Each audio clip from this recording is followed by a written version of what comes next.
The 93X Half-Ass Morning Show podcast is sponsored by Standard Heating and Air Conditioning. Take advantage of Standard Heating and Air Conditioning's HVAC Black Friday specials and save up to $1,500 on a furnace and AC combo or $1,000 on a new boiler. Check out the hottest deals in town all through November at standardheating.com. The 93X Half-Ass Morning Show. 93.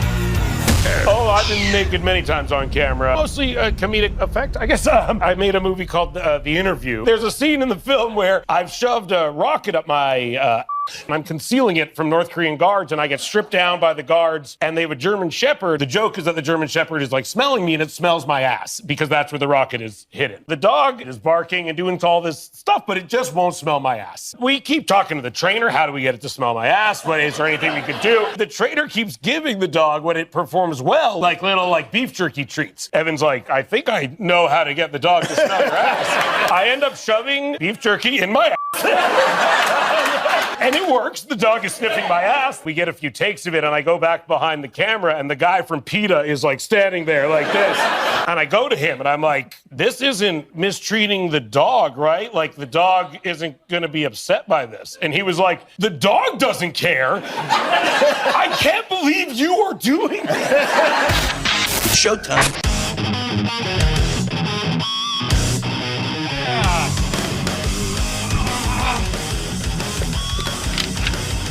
I'll be all right. Welcome, folks, to the 93X Half-Ass Morning Show. Who was that coming off with the mouth? Seth Rogen and his commitment to his craft. I love him. How many people are that committed to their work? Well, they'll put some beef jerky up their butts. Yeah, I'm not doing that. Well, I just do that for pleasure. I could see you doing that. Yeah, me too. Yeah. As a matter of fact, I think I saw an OnlyFans video of yours where you did do that. Oh, you subscribed? Thank you. I'll tell you what, my dogs, they don't need beef jerky in your bikini area to smell. I mean, they will go right for it. It's embarrassing at times when you have people over. They love to dig right into that crotch. Right in that crotch area? They go, and they're perfect size for it, too. They just bury their heads there. Oh, I suppose they are that height. And I got to say, we've had some guests where I've been jealous of those dogs. They get away with it. I don't think I'd get away with it. That's just how they operate, by damn. That's how they operate. You're a wonderful crowd. We appreciate each and every damn last one of you. And again, like I said, welcome to the show. Right from the get-go here, Josh, I received a text message from a guy. You can always get a hold of us, 651-989-9393. And this text message cracked me up. He's a 320-er, so likely a shady individual. No question about that. But he sent a text. It's a picture, and that's a thing now. In case you didn't know, if you send us a text message, you have the capability to send a picture, an image, which is, it's been good and bad since that technology, became available to us. Dude sent a picture of the itinerary, I think is the proper word, the itinerary of for his company holiday party. And I believe the listener goes by the name of Rock On Jesus.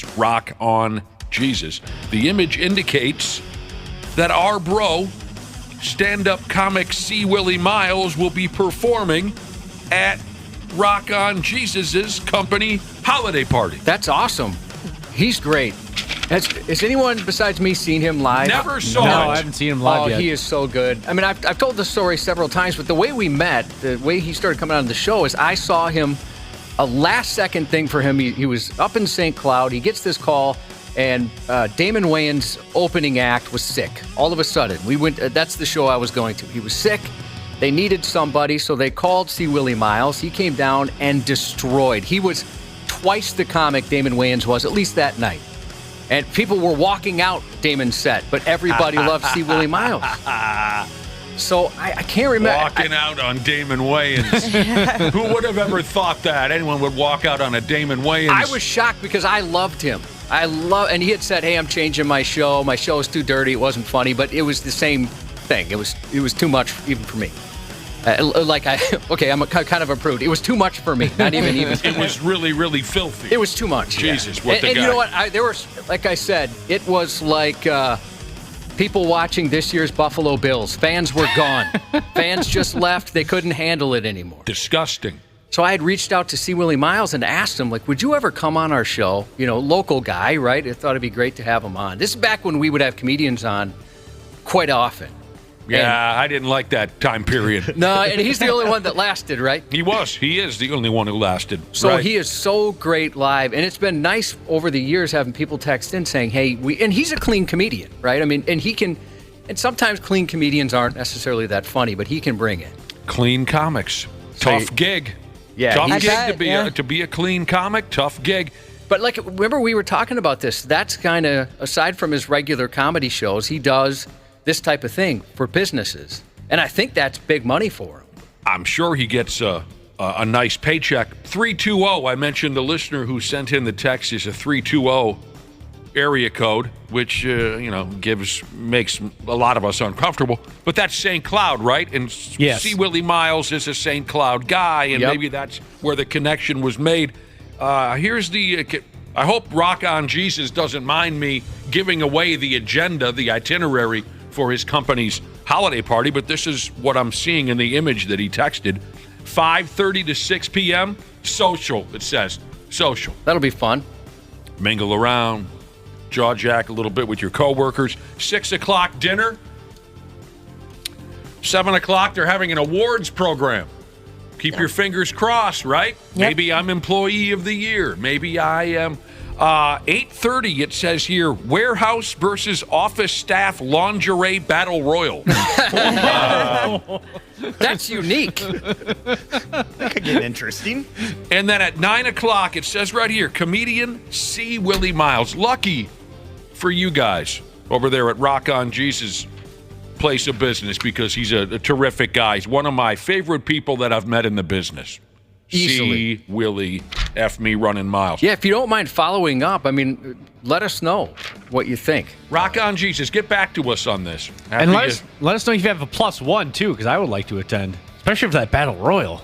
That does sound fun, doesn't it? Mm-hmm. That would be top-notch entertainment. You know, our company, our party's coming up. And I was just going to ask, there's a date set for our radio station holiday party? There is, yeah. How did you guys know this? It came on the company email. We check our emails. Oh, the company email. Yeah. I haven't quite figured that out yet. Oh, when is our holiday party? December 1st. Oh, that's in a couple weeks, huh? Friday night, December 1st. Is everyone planning on going? Yeah, I'll go. Yeah, I'll be there. I should be able to make it this year. Huh. Every single year they put it on a day that I have a gig. Yeah, that's usually done intentionally. Every single year. I predict, Allie, you're not... Or, Allie, I'm sorry. That's my stepdaughter. Ashley, you're not going to go. No? Why That's do you my say prediction. that? Because... I've gone before. You have gone before. But you and Dana kind of developed a reputation of saying you're going to go somewhere and then not going somewhere. That's true. Really? You have kind of that reputation, both of you. Yeah, you should be aware that that's the reputation both of you. I didn't What's know an I've example? ever done that. Dana, you've done it like 3 times. It's been 3 times. It's not a big deal. It's only 3 times. Yeah, it's all. But like I said, maybe you'll go. I'll be pleasantly surprised. It'd be great to see you. This is the opinion of the general company, not Josh and I. We're just relaying this message. Cumulus does not really like either one of you. This would be your chance to make a good showing. All right, so we have a company holiday party set. That's it's the first I've heard of it, so I'm not too sure if I'll make it. Well, you're safe. You know, you're safe. Untouchable, you might say. Untouchable in the building. The people that never show up, they get a well. That person never. That's hilarious. They never show up. But the people is that the character I've become? Yeah. There's a few of them, right? Okay, all right. Yeah, Well, when I went to the first company holiday, people didn't even ask where you were. Everybody, they asked because they knew, like, nah, Nick's not coming. I kind of dig that. I didn't know that. Well, you've done things right. Like the company email. Yeah, that's another good one. What's a company email? Exactly. Right. So they get, like, that I've become your secretary at times, and they just go, Nick, check the company email. No, you've done it right. But if somebody else misses one, big trouble. It's probably the only move that I've made here that has made a difference. And that was many, decades ago. I made the decision to make myself as unavailable as possible. And it's played in my favor since. I haven't There's made a a few lot of... folks here that have done that, and it's a genius move. And what I regret is when we got our new boss several years ago, I should have started that as if that's just who I've been my entire life. My only regret is that it comes back to beat you over the head now and again, Josh, because since we're so tight, any information that needs to get to me, they usually bother you about it. But you guys, it's too late for you guys, too. You should have known to. Make yourself unavailable. Company emails, don't even know how to access it. Holiday party, never heard of it. I didn't even know it was happening. Well, if you guys are excited for the holiday party, go have a great time. Okay. Well, what's the plan? I never said that. Well, I think it's fun. I always like, usually I will catch up with Blaze. Yep. Blaze, the coolest sales guy that's ever lived. Yep. Get to hang out with him. And sometimes what happens is someone will show up that Blaze isn't interested in, and he'll just go, all right, I'm out. He sets his beer down and walks away. That was so cool. He was in and out within like 5 minutes at one of these work parties that Josh was talking about. Because someone showed up that he didn't like. Yeah, well, Waffle and I were talking to him for a while. We were having a blast, as you always do with Blaze. And then you turn around and he was gone. He was already out the door. The other dude came in the door. Well, yeah, once he saw him, his exact words were, all right, I'm out. And he set his beer on the bar and walked away. I mean, he knows better because he knows if he gets into a conversation with some of these people that he doesn't like, there's a chance he might choke them to death right there at the holiday party. So remove yourself from that equation and you'll avoid trouble. Well, you know what was really weird about the situation is the guy that showed up had been fired maybe 2 weeks prior. That is really weird. What the hell was he doing at the company party? Free food, I think. I don't know, maybe asking for a job back. That's so weird. Oh, could it possibly have been, could the reason being why a guy would show up to a company party 2 weeks after he's fired, would the reason be just mind-blowing arrogance? Oh, yeah, you could that say be that. Because I know who you're talking about. Is it at a bowling alley? What's the plan this year? Same place as the bar Same that it's place been as forever. always. That bar off of Lexington? Mm-hmm. Yeah. Copy. All right, well. Yeah, I just hope that this year nobody tells me about their sex life that's happened in the past. That'll happen every year. Dude, it's the same guy. Yeah, right? Yeah. I know you're talking. Yeah, it's disgusting. Yeah. You had to spend part of last year's holiday party listening to a coworker tell stories of their sex life? Not last year, a couple years ago, pre-COVID. But yep. And He does it every year. I only worked here for maybe not even 6 months at the time. So What prompted him to spill his guts on his, I'm sure, very interesting sex life? absolutely nothing. He just began telling tales. Just wanted to talk about it. Oh, yeah, I've Yep. been there several times with him. So I know weird. No, it is thank weird. you. I think we're talking about a different guy, but me, Grant, at the time, and Candace from down the hall, we were all hanging out at the holiday Christmas party with this guy. Grant! He got hammered. The Grant! other guy, and boy, did he spill some beans on some sexual stuff. We never no. knew. I'll bet you anything it's the same guy. I gross. don't think it is. Is he an older guy? Yes. It's the same guy. It's the same No. guy, Wapple. Nope. You were hanging out with Grant! Sip, pop, petite. Grant! It's been a long time since we've got to do that. It's the same guy, Wapple. He likes to talk about his sex Actually, life. write it down for him. Okay. I bet it's the same guy. I'll send you a message, Waffle. 5 feet of fury, she says. Thank you very much. She sent in some unsolicited deck pics. She's got a really big, nice deck. Big Nope. fat deck. Yeah. not the right person. Before, during, and after pictures of this wonderful deck. Yeah, beautiful, nice coloring, everything. All right. So that means that we have Hard two wood. guys that work here. Two guys that work here that talk about their sex life. One doesn't work here anymore. Oh! That's always a safe bet. Well, okay, then that must be your guy. That's always a safe bet. You give me two names, I bet you one of them no longer works here. That's a good Right, point. Josh? That's a good point. Here are the things that apparently. Here are the things. It I was know a that. lot of fun, though. What? He sent me the name. That was a surprise. Yeah. Dude. Yeah.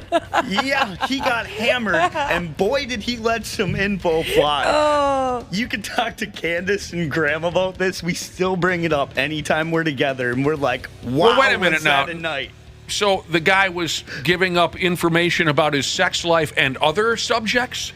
His sex life Okay, that's it. You're but making it sound like he had inside information on this and that. There and was this info I didn't know about him before he started saying all this stuff. Okay, this doesn't work for me because I don't know who you're talking about. I don't know who you're talking. The first guy around, the one that was bothering Ashley, I know who she's talking about, and yeah, that's his thing. You get a couple drinks in him, and for whatever reason, he thinks he's the only person on planet Earth who's had intercourse, and he goes on, and it's annoying and stupid. The other guy, I don't know who you're talking about, and, okay, Josh has given me the name.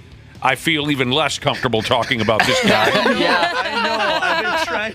I've been trying to skirt it. There's a very serious reason as to why he doesn't work here anymore. Yeah. All right. I know this stuff gets a little tired, but I'll just throw it your way just in case you're still entertained by such things. What you should not do at the office holiday party, okay? Don't skip it.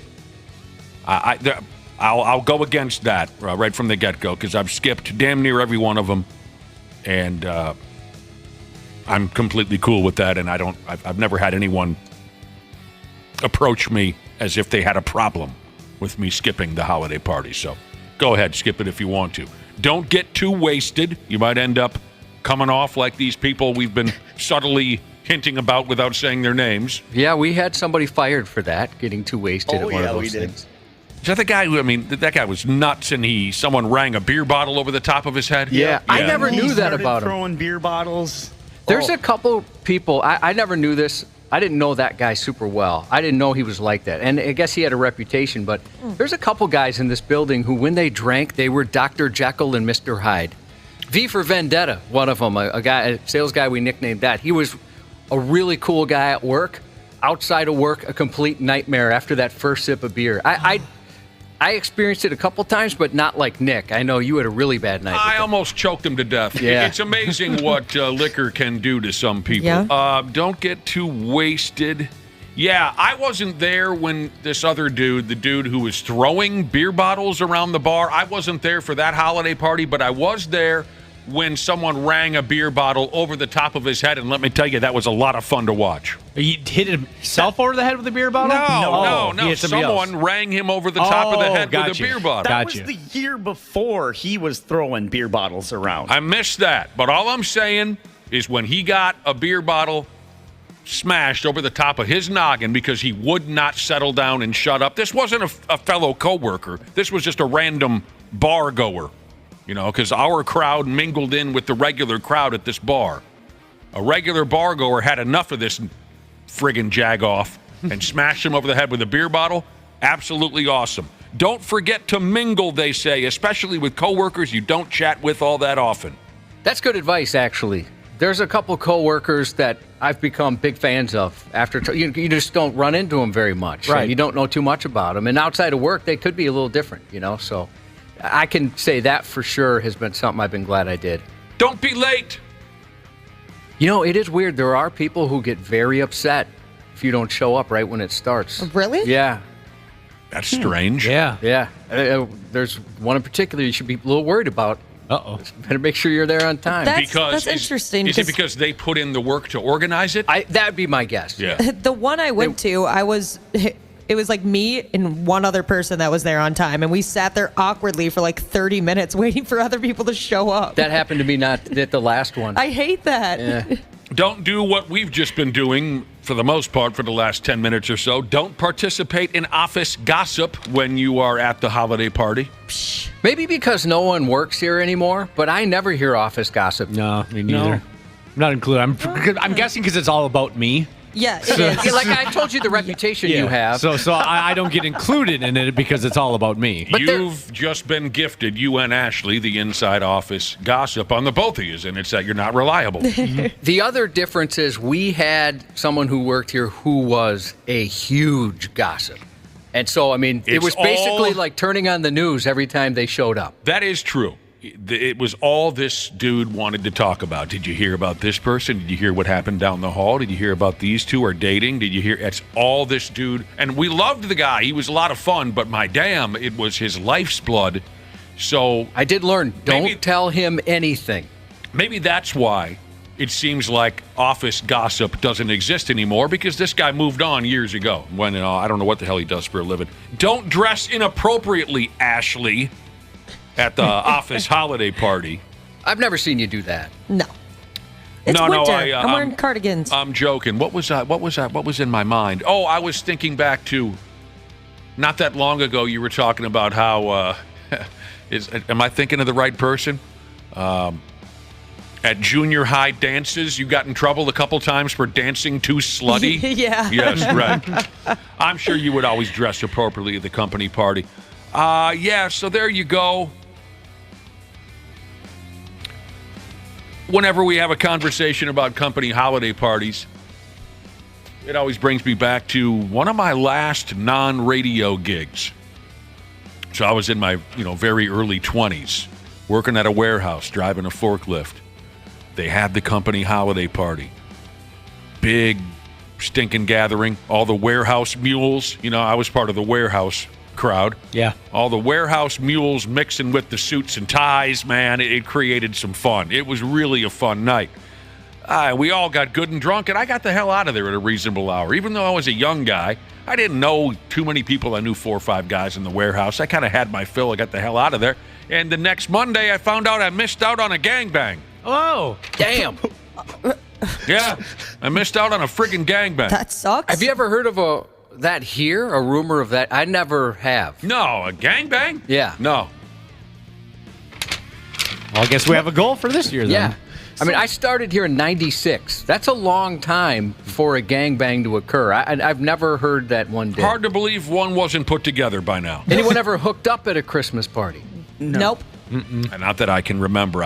No, there's no way I'm the only one that had. This has never happened on the history of the show. You've hooked up at a Christmas party? I have. Oh, let's hear it. Nick saw it. Yeah, it was with our former front desk lady. Oh, I didn't know that's where it started. Yeah, that's where it started. Remember when we used to have the super fancy ones?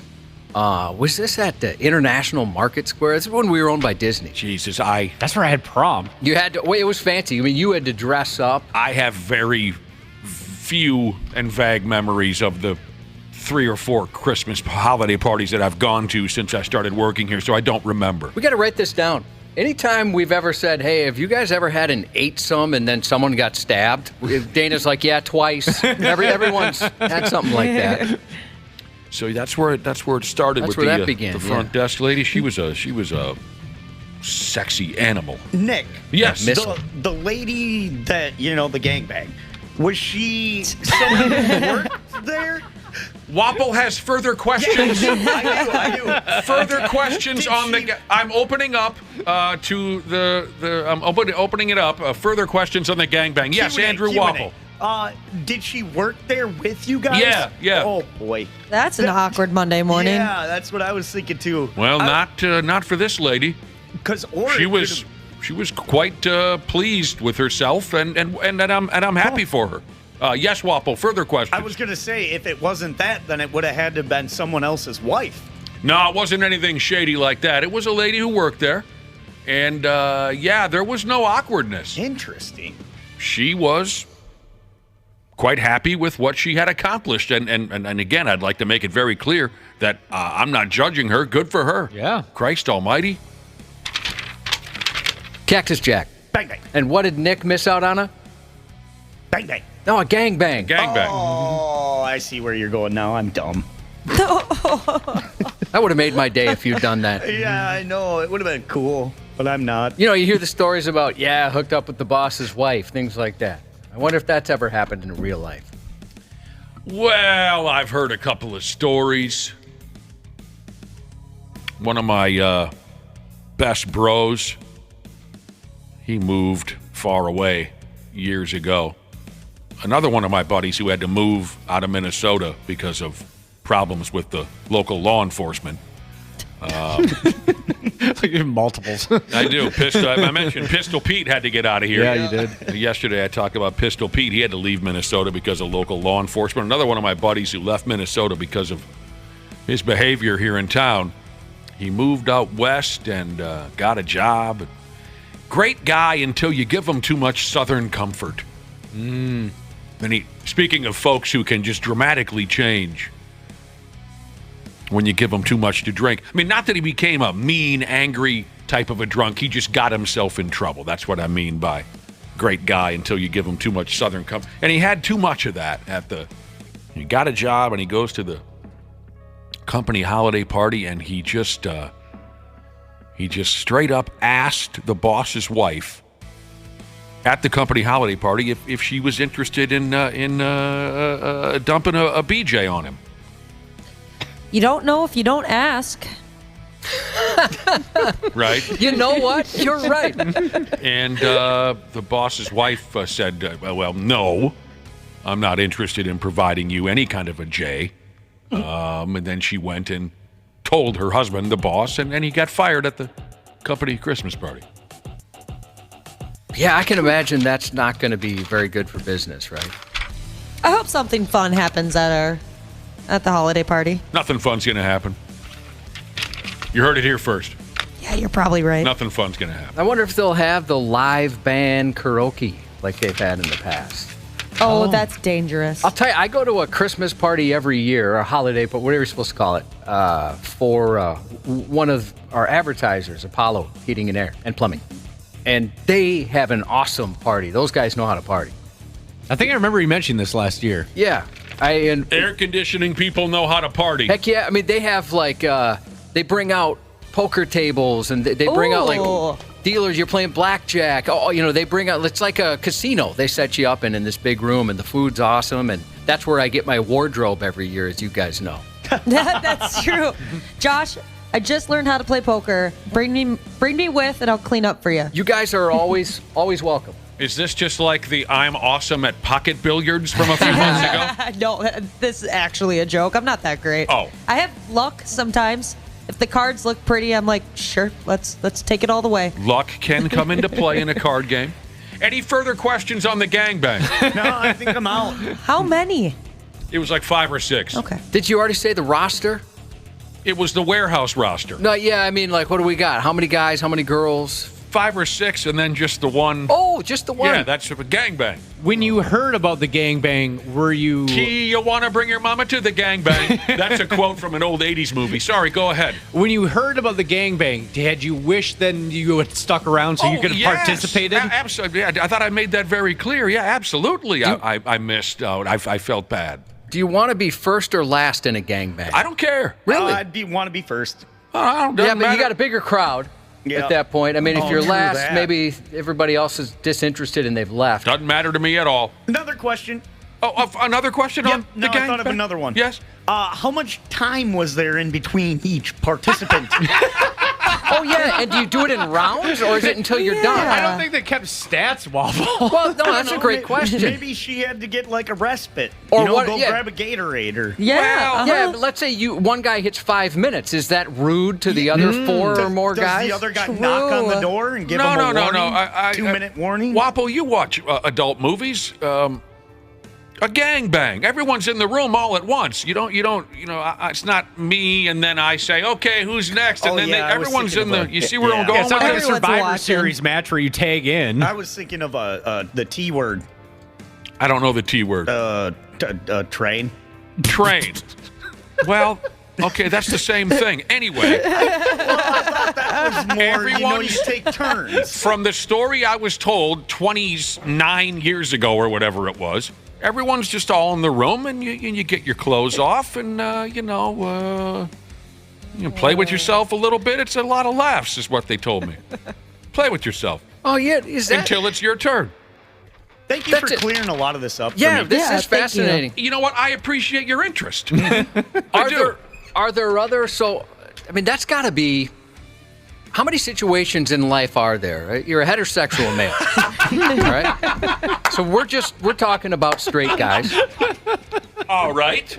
I mean, the gangbang seems great in the way that I could kind of pleasure myself Sure. in front of 4 or more guys, and it wouldn't be weird, right? I mean, if I did that in line at a Taco Bell, That's weird. yeah. Right. Or if it was just like we're all hanging out. Actually, you wouldn't be there. Yep. You said you were going to come and you didn't show up. If we're all hanging out and I start playing with myself, you guys might say he's not invited anymore to these things. I think Right. that would be kind of weird because wouldn't she have to tag in once at least? Tag in on who? What are you? Like, join in?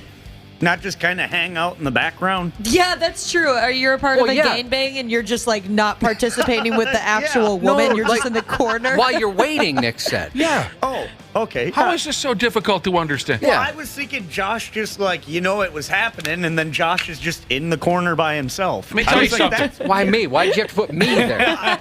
It could have been anybody. Dana is then. It all plays out very naturally. Okay. You'll know when it's your turn. You'll know when it's your turn. That's hilarious. This reminds me, on the topic of sex, when I had asked my dad about it, right? And he told me what was going on, and I'm like, that's disgusting. But he didn't tell me about finishing for a gentleman. Oh, no. And so I had asked him, well, because, it was procreation. That was the talk. My parents, that's what it was. It was if you have sex, it's because you're married and you're procreating. That's still my belief, but yes, go ahead. As it is mine. If you're going to have sex, orgasms are for producing babies. They're gross. You can only orgasm when you're trying to procreate. Right. And so I said, well, how do you know? Like, how do you know when you've made her pregnant? And he's like, oh, you know. Like, well, no, like, how would you know? How long do you leave it there? How do you know? And he didn't tell me what happened. So he just said, like you just said, trust me, you'll know. It all plays out naturally, and you will know. So I've heard that advice, Wapple, just take it. Okay. You'll know. And he was right. He was right. When the first time it happened, I knew exactly what he was talking about. Of course he was right. And I rushed and told him. Oh, Dad, I figured it out. You left one part out. All it was, Wapple, one more time, I'll explain it. It was one lady and 5 or 6 guys and a fluffer. And everything plays out naturally. Everything plays out the way... we got to get Wapple to his first gang. I got one more thing. So the difference between a gang bang and a train would be like a gang bang, everybody could go at once. Yeah, that's what I thought. Yeah, sure. That's what. Okay, that'd be the difference. Sure. All right. Yeah. It's all written down here. I got a notebook over here. You guys can. Speaking of holiday parties, let's give folks a heads up on Toys for Tatas. I'm sure you've heard, but just a little recap. Friday, December 8th, downtown Minneapolis, over there at Rick's Cabaret Gentlemen's Club, our Toys for Tatas Toy Drive. Free cover and breakfast with your unwrapped toy donation. It's going to be a great day. Ashley said earlier, I hope something fun happens at our holiday party. Odds are, nothing fun's going to happen. Something fun's going to happen at Toys for Tatas. Yeah, That's where definitely. the fun happens. Yep. So, just a little reminder. If you can help us out, help out a kid in need, bring that unwrapped toy down on Friday morning, December 8th, the Rick's Cabaret Gentlemen's Club in downtown Minneapolis. Throw it in a bucket, the toy. Get in and have something to eat and enjoy the entertainment. Have a couple of beers with us. We'd appreciate it a lot. We got to take a break. We will come back. I guarantee that in a few minutes on the Half-Assed Morning Show. Half-Assed Morning Show. They're loud. They lose control. They do their little circus act. They're a nuisance. 93X. Did you know that Standard Heating has over 700 years of combined experience in the heating business? Now that's a lot of brain power. Hi, Corey here. As the call center manager at Standard, I'm proud to be able to work for a company that provides top solutions and experiences for our customers. Ashley, tell us more. Take advantage of Standard Heating and Air Conditioning's HVAC Black Friday specials and save up to $1,500 on a furnace and AC combo or $1,000 on a new boiler. Check out the hottest deals in town all through November at standardheating.com. Welcome to Talkville, the ultimate Smallville rewatch podcast. I always drove the cars, the Porsche, Ferrari, Lamborghinis. They were always a little skeptical, but sometimes they go, all right, Rosie, just go up where the stop sign is and turn the car around, and we'll give you your cue on the walkie. And I go, great. And they're like, Rosie? I'm like, yeah, dude. Oh, yeah, this stop sign? They're like, yes, there's only that stop. Oh, okay. Jump in now or catch up on any of the past seasons of Talkville on YouTube or wherever you listen.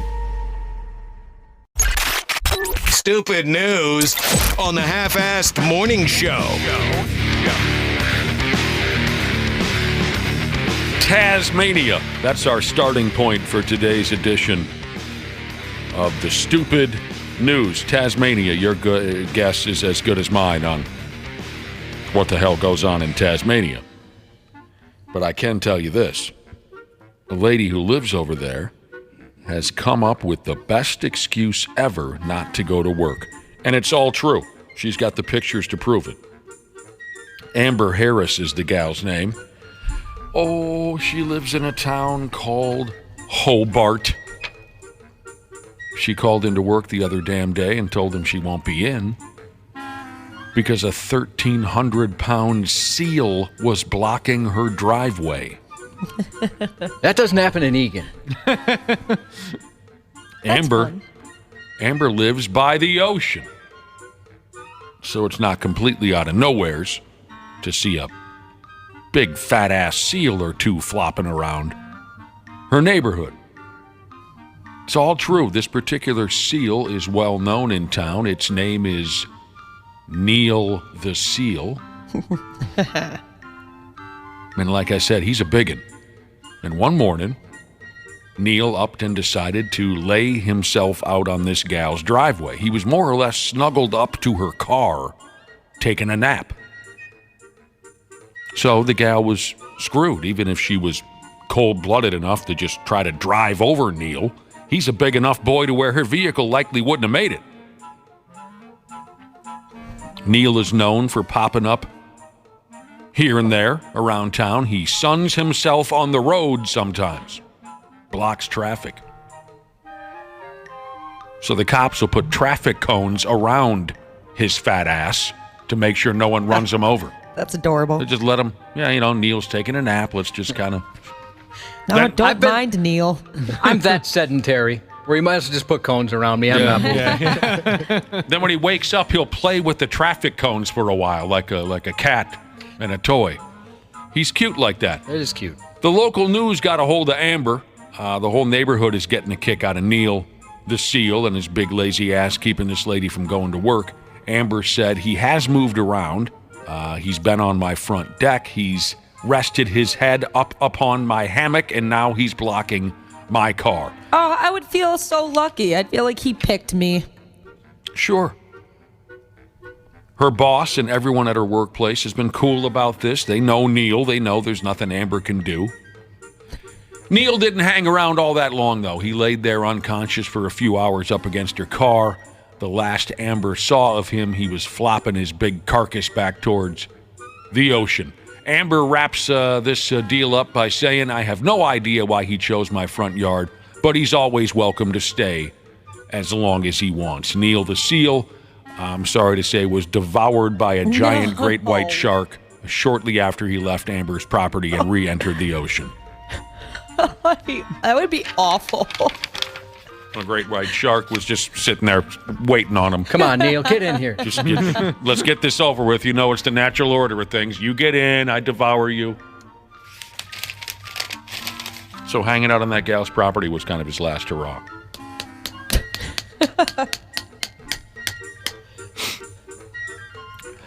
In a place called Davenport, Florida, the Polk County effing Sheriff's Office said a series of car burglaries ended with a violent crash early Monday morning. That's not good, right, Cubby? That's terrible. Crash. Deputies said that they responded to a call about a car burglary at around 3:30 in the God-blessed a.m. What a terrible time of day that is. No one should be up at that time. There's no reason whatsoever. 3:30. And you definitely shouldn't be at work at that time. Sucks. When the cops rolled up on the scene of the crime, scene of the crime, what band, Rat, what record, Out of the Cellar, what year, 1984, last song, side 2. When the cops rolled up on the scene of the crime, they saw two suspects, a Dode and a Czech, and they were attempting to get themselves into multiple cars in the neighborhood, trying to break into cars, don't you know? When these two scumbags saw the cops, they knew that the jig was up. They hopped into their getaway vehicle and took the F off. Hilariously, these two dildos didn't know what the hell was going. They didn't know where they were going. They panicked and eventually slammed into a parked car. Oh. And the police were able to haul them out of the vehicle for a beating. Gotta have an escape plan. It was a hellacious crash. It really was. Yeah, I'm surprised they are still alive. Full bore. If I remember the story accurately, they see the cops and they go, ah, Christ, they get in their vehicle. Go that way. So they went that way.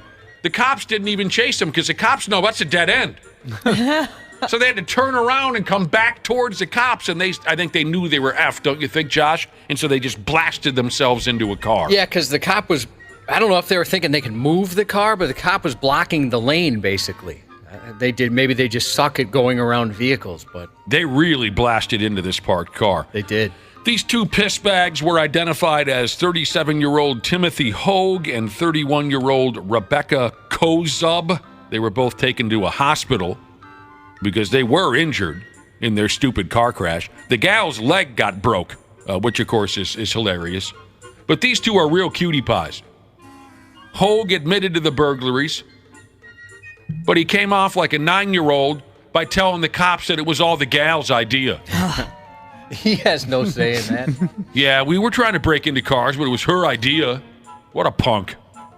I've done that before with purchases. I was embarrassed to say were for me. Yeah, my wife just recommended we get this. We needed this candle collection, I guess, according to her. I'm not interested at all. They had meth rocks on them. Of course, you can't go anywhere without the meth rocks. Nope. The dude, Hogue, has a prior criminal history that consists of 31 felonies and 18 misdemeanors. The chick has 19 felonies and 20 misdemeanors. Yeah, you two are doing just great. Yeah. Just lock them up forever. Perfect match. One more final note on these two. Maybe I have two more. A couple more notes on these two. I got to warn you, this is pretty sweet. All right? The dude, Hogeski, I think I said his name was. Yeah.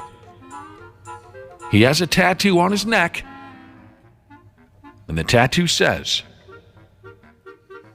all gas, no brakes. I think he needs a little less gas and a little more brakes, personally.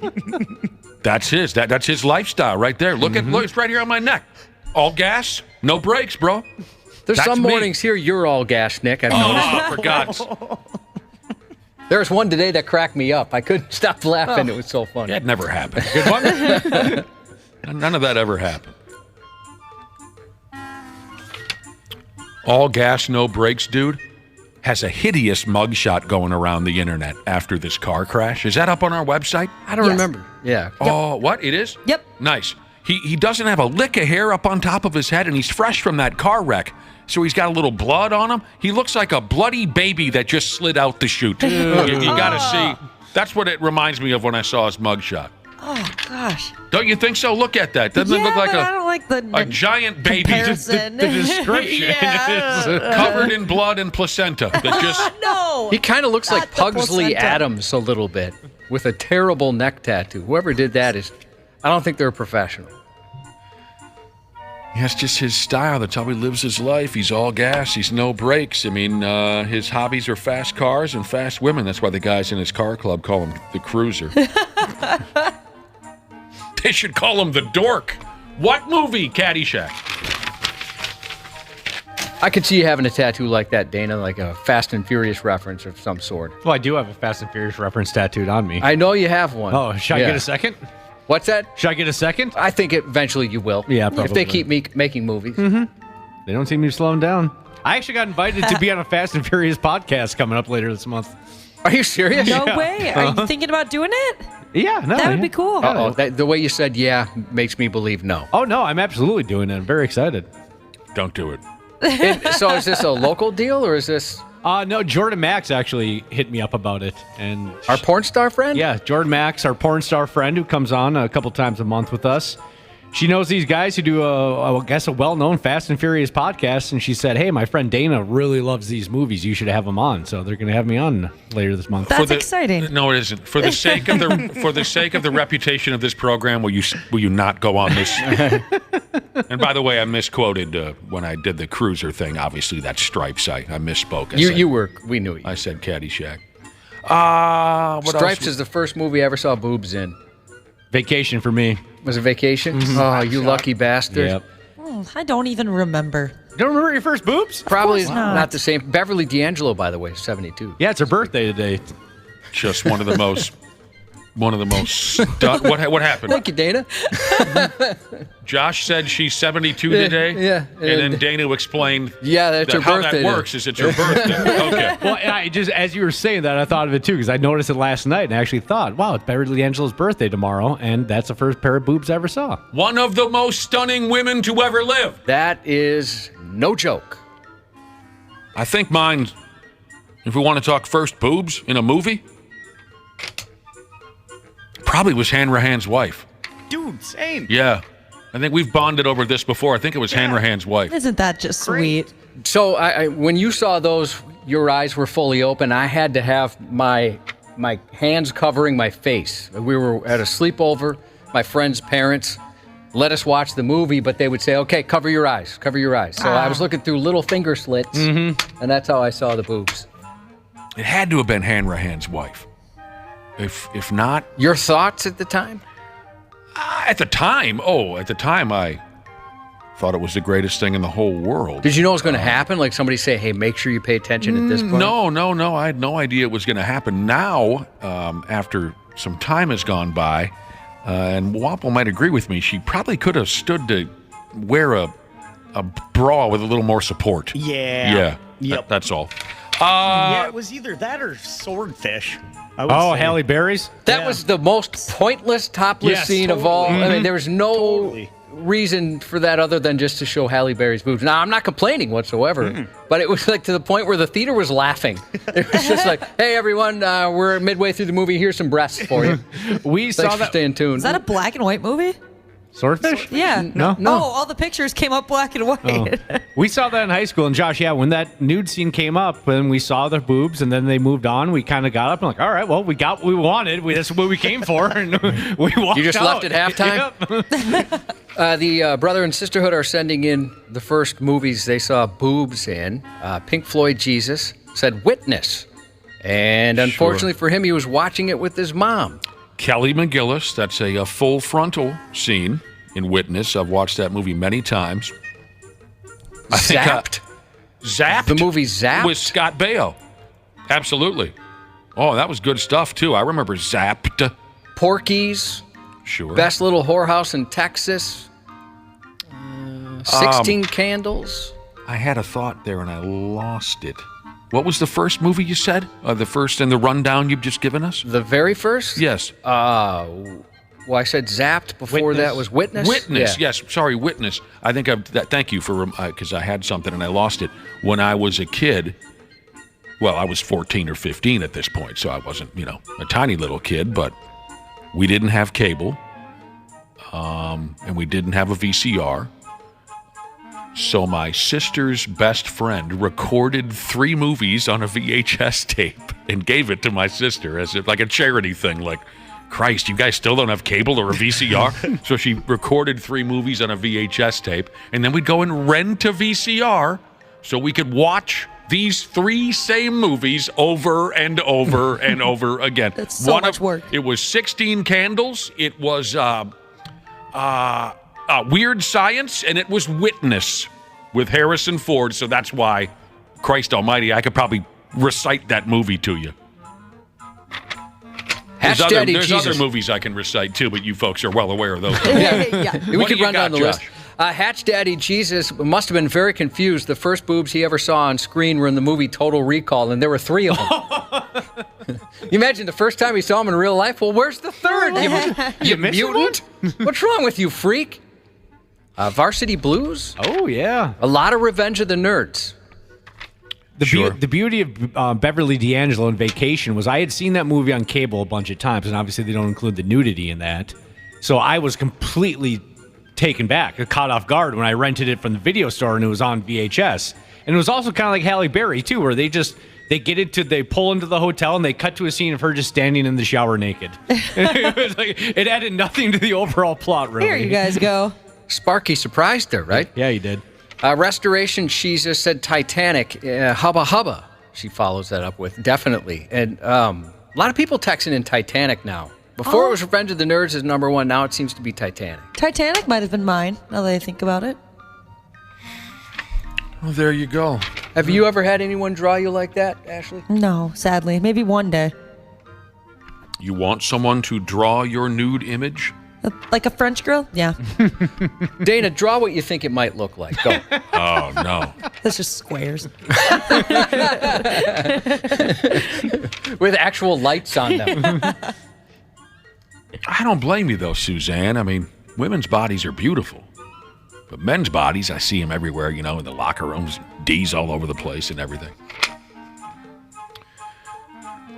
Well, this here kind of thing is going to be a problem 9 times out of 10, I'd say. 9 times out of 10. You tell me if I'm wrong as we continue on here in the stupid news. First off, there was a minor side story here that I'd like to pick on before we get to the good stuff. There's a small town in stupid Tennessee that already held a damn Christmas parade last Saturday. That's friggin' stupid. What? That's a little much. You can't do that because you have to watch the Macy's Thanksgiving Day Parade, and then Santa follows up the parade waving to everyone, and that kicks off Christmas. You just sounded like a 70-year-old man. I know. Does no one know? Jeez. It's too early. I agree. Santa hasn't even come on the float. God help us if he does. Looks like a winter wonderland up there. Here's where I'm going with this. As part of this dopey Christmas parade, they had a local yokel driving his lawnmower around town, pulling children's behind him in little cars all hitched together, like a little adorable train. You've probably seen something like that before, right? Yep. Santa's train, they called it. And the stupid little kids were having a blast.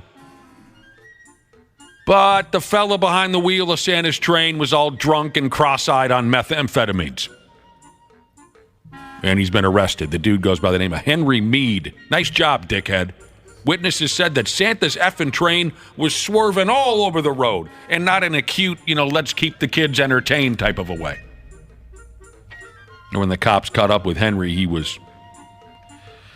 Oh, you know the story. He was unsteady on his feet.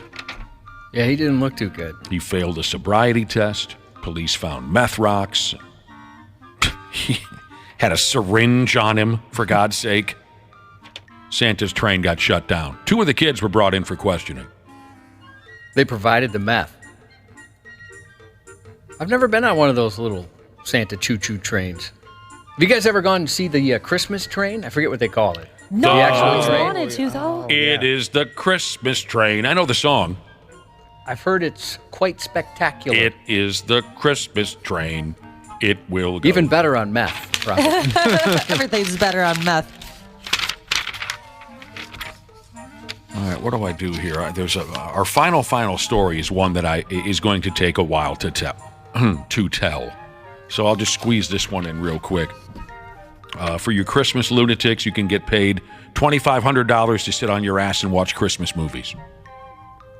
From what I understand, a website called CableTV.com are the folks looking to set someone up with this gig. The job title is called here The Chief of Cheer. That's really poorly put together.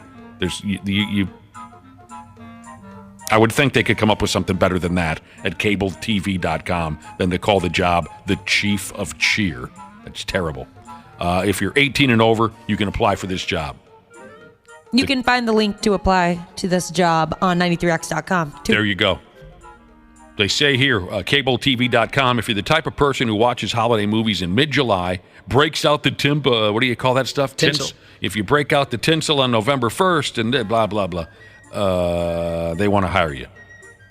It sounds like watching any Christmas-themed movie will work, but the website folks suggest you watch The Muppet Christmas Carol, Elf, maybe even Die Hard. The other job perk is the company will offer year-long subscriptions to something. I'm not sure I follow that part. All the main streamers, right? All the main pluses and maxes and things like that. That is worth it in itself. Seriously, how much money would you say? Yeah. What did I say again? $2,500 to sit on your ass and watch Christmas movies. Like Ashley said, there's a link on our website if you're that big of a dork. All right, submit. Application uploaded. All right, this is what I wanted to get to now. Cubby, light of my life, it's going to take all my strength not to lose control while discussing this year final stupid news story. My blood pressure was off the charts last night while watching this video. I was screaming at my computer like I belong in an asylum. There's certain stories that I have a feeling are going to get you, and I knew this one was going to be one that will set you off. Here's the deal. Get ready to have your patience tested. The staff on a recent Delta airplane ride, full of people, the staff had to threaten to throw a singer smooth off the plane because this effing lady would not stop singing on the plane. Father, thank you for each day in my life. I realize I don't need anything, I need you. She has a pretty voice. Stop it. No, this sounds like your worst nightmare, Nick. This is anyone's worst nightmare. Watching this made me near come undone. This effing lady, who obviously thinks she is the most fascinating and talented person in the world, was just relentless. You really need to watch the full video. Are you able to be quiet? But they're enjoying it. So while we're sitting here, could I please? I'm not enjoying it. So I'm asking you, can you be quiet? Okay, well, That's a yes or no answer, please. Am I going to go to jail if I don't? Can you please answer my question? Are you willing and able to be quiet right now? I'm doing what the Lord is telling me to do. I'm asking you a question, yes or no. I'm your flight leader. I need you to follow my instruction. It's just unbelievable. She would not shut up and stop singing. For all the wildly confused passengers on this airplane, who, Josh, you tell me if I'm wrong, I'm sure they were wondering if this was a friggin' setup. Oh, absolutely.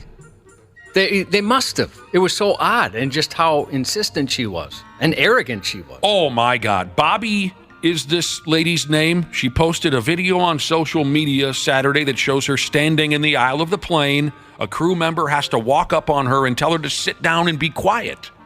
This isn't a stage. It's a friggin' airplane.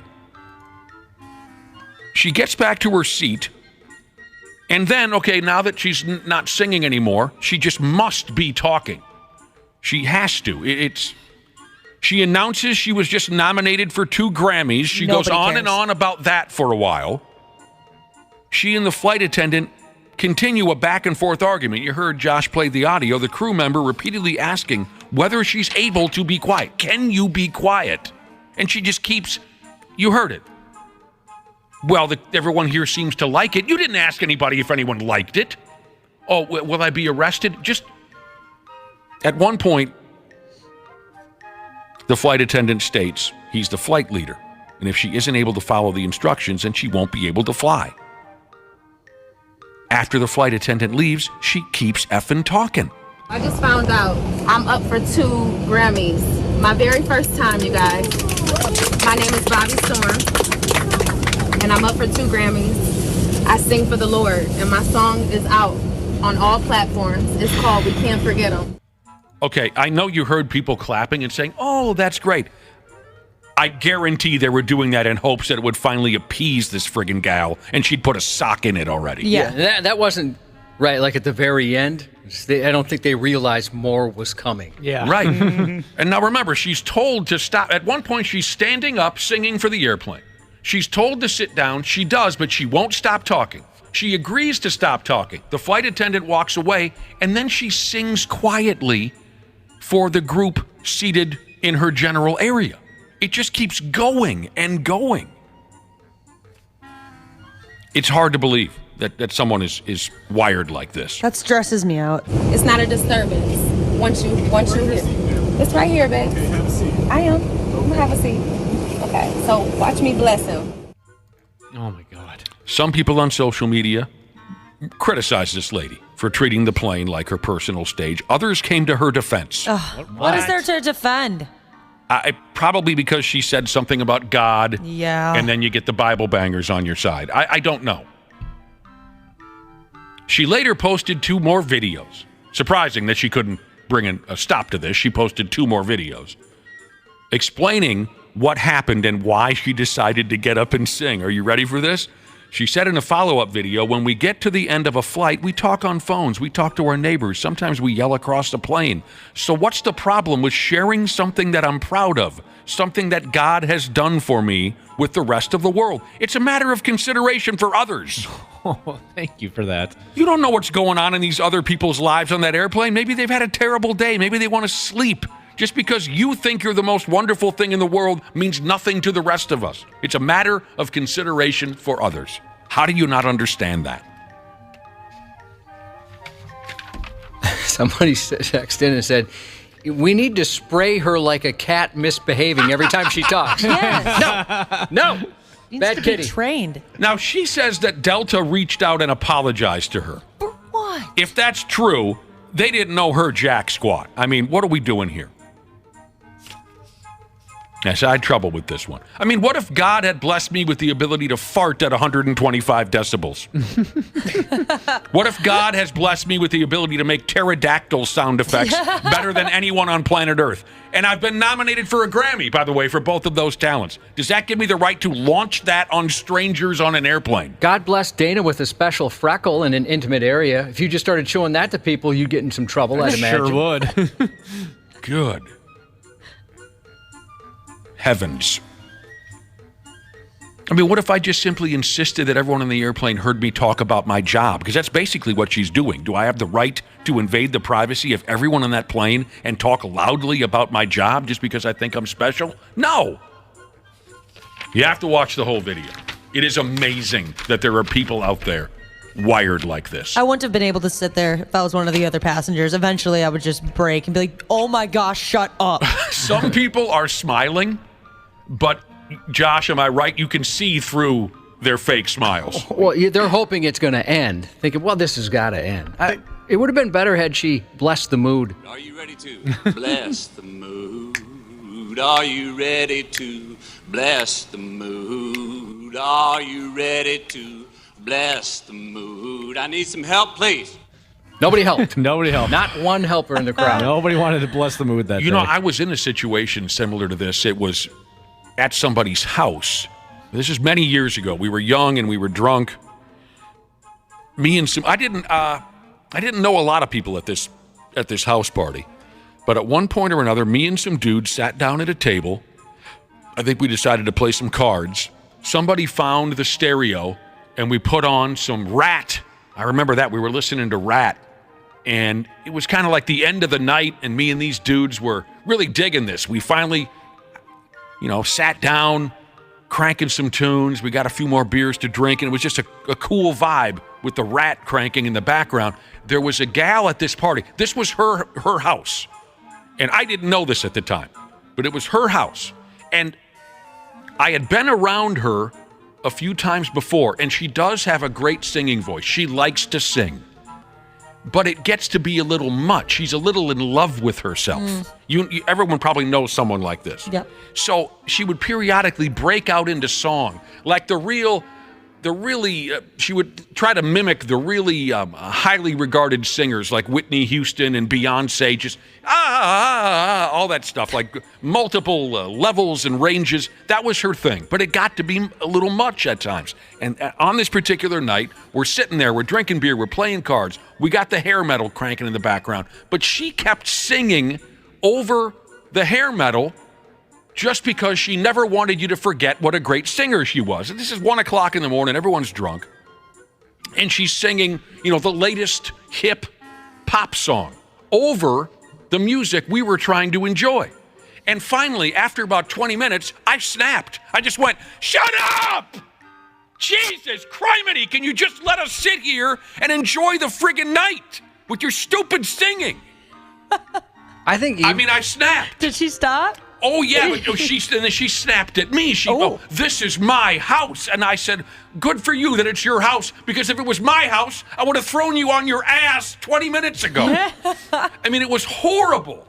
And next thing you know, she says, get out of my house. So now I'm being thrown out the house, which was fine. The night was over anyway. And then I see her husband approaching me quickly on the front lawn.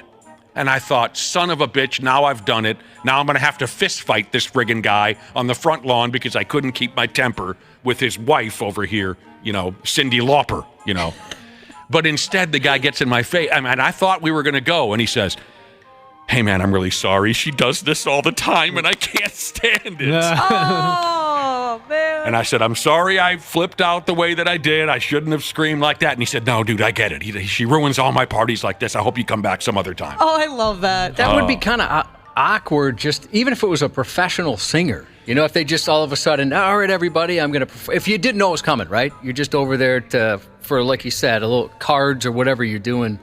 I mean, like today's most popular singer, Travis and Jason Kelce, who, by the way, are releasing some Christmas music. Oh, God. They start singing at your Christmas party. I would feel it would be kind of cringy for me. Yeah, nobody asked you to do that. Okay. I mean, I'm not kidding. This was so weird because we're, listening to Rat, so it's round and round. What come? And she's in the background going, I don't even know. She's like a virgin. Touch for try. What are we doing here? Is this? But you did say she had a nice voice, so at least it wasn't delusion. Maybe just delusion at how much interest people would have. That's the delusion. But she certainly was talented. I thought I was going to get my brains beaten in by her husband. We got to take a break. We'll be back. You're listening to the radio. Sports on the 93X Half-Assed Morning Show. I love a good superstition, but couldn't you just do something like eating the same pregame meal? Did it have to be the red underwear? I threw them on that first season. We had a pretty good season that season. I only wear them for game day, though, so they're not too worn down. They're not like these nasty, I clean them. You wash them. I mean, if we're on a hot streak, I can't wash them, I got to just keep it rolling. As long as I'm winning football games, I'll keep the superstition going. Yeah, if you haven't already been so burned out on the Kansas City Chiefs that you're climbing the walls like a crazy person, here's something to put you over the top if you haven't cracked yet. Patrick Mahomes says that he's worn the same pair of underwear for every single game of his NFL career. Gross. And he was on the Manning show, and he only cleans them once in a while, and I could not possibly care less. God help us with the Mahomes and the Kelce's and the Chiefs. You do see them from time to time. Yeah, they pop up. It's so friggin' over. I can't stand it. Have you guys been to a mall recently? Yeah. No. And have you seen the different Mahomes pictures in various stores? Yeah. No. He's at quite a few. Really? Yeah. Haven't been to a mall in a long. So he's got a pair of lucky drawers. I used to have a pair of lucky drawers. What was special about them? They got me action. That's what was special about them. They worked so were they well. Just plain boxers, They or were did they have anything boxers. cute? This is back when I was a kid and I was still wearing boxers. They were white and they had some colors on them. I mean, that's what I remember. But what I do remember is they worked so well, I never threw them in with the regular laundry. I always washed them by hand. Because they're my lucky drawers. Wow. Yeah, you don't throw your lucky drawers in with the regular laundry. You guys don't do that, do you? That takes the luck away from them. I didn't know that. I always washed them by hand. All right, I've made us late. I bet you guys are regretting not tuning in at the beginning of that Wolves game last night. Jeez, it sounds like we missed a lot. That was a riot. Yeah, things got going early, it sounds like. We'll get into this in a half hour. Oh, God, less than that when Randy Shaver jumps in, Brad Ryder too. Wolves beat the Warriors again last night, but there was a friggin' scrap before no one had scored a basket yet. The score was 0-0. There was a big scrap. You're going to want to hear all about it. We'll get to that and everything else that's going on. But we're running a little late. I don't want to make Josh's news report late, so we'll get the hell out of here now and come back with Cubby. Half-Assed Morning Show. They're loud, they lose control, they do their little circus act. They're a nuisance. 93X. Did you know that Standard Heating has over 700 years of combined experience in the heating business? Now that's a lot of brain power. Hi, Corey here. As the call center manager at Standard, I'm proud to be able to work for a company that provides top solutions and experiences for our customers. Ashley, tell us more. Take advantage of Standard Heating and Air Conditioning's HVAC Black Friday specials and save up to $1,500 on a furnace and AC combo or $1,000 on a new boiler. Check out the hottest deals in town all through November at standardheating.com.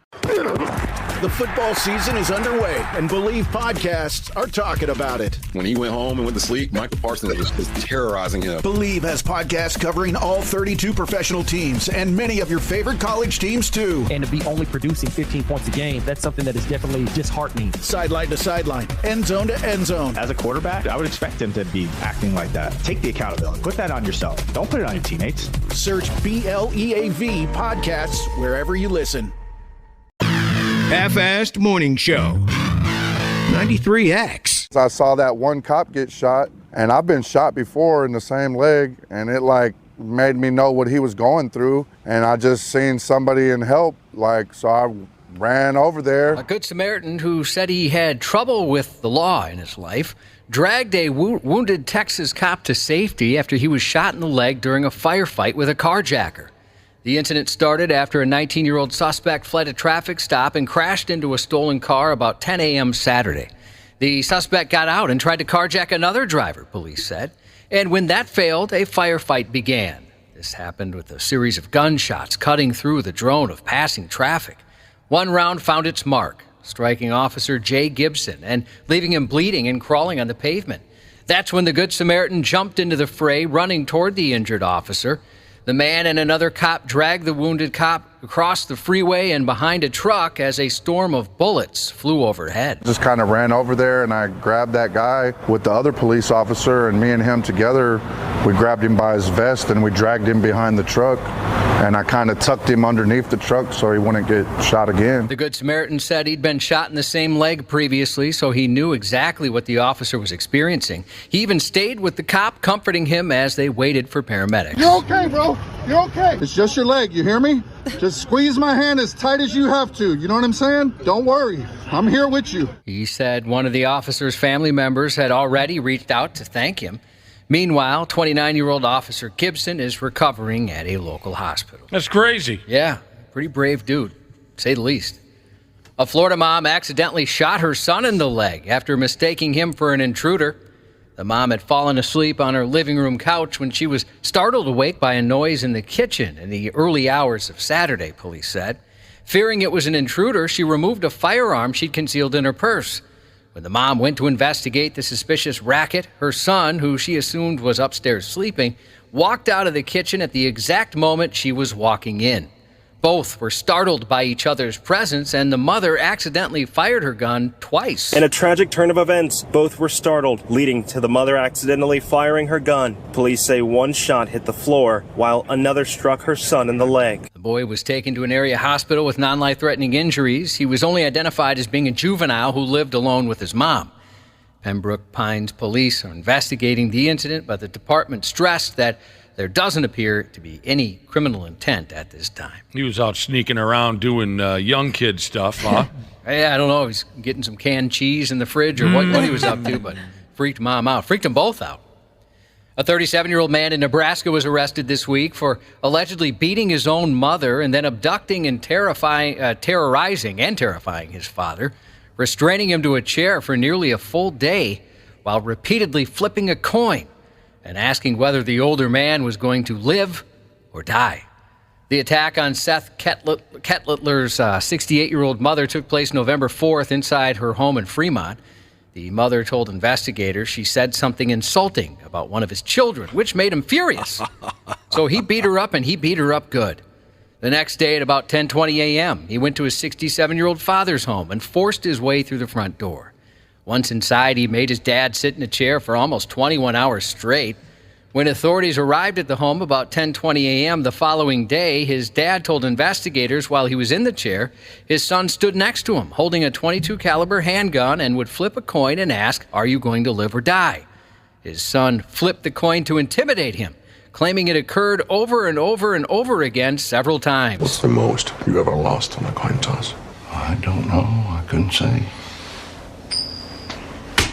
Call it. For what? Just call it. Well, look, I need to know what I stand to win. Everything. You stand to win everything. Call it. Heads, then. Well done. Very stressful. Such a good scene. Police say he also grabbed a knife and repeatedly swung it at his father's feet in order to, quote, keep his feet moving. At his feet? He was charged Thursday with several felonies, including kidnapping, first-degree false imprisonment, and second-degree assault. What a prick. A Florida police officer resigned amid an investigation into 2 instances where he's accused of inappropriately contacting a female, including a teenage girl. Oh, no. According to documents provided by the Marion County Sheriff's Office, the deputy conducted a traffic stop involving a 17-year-old female driver.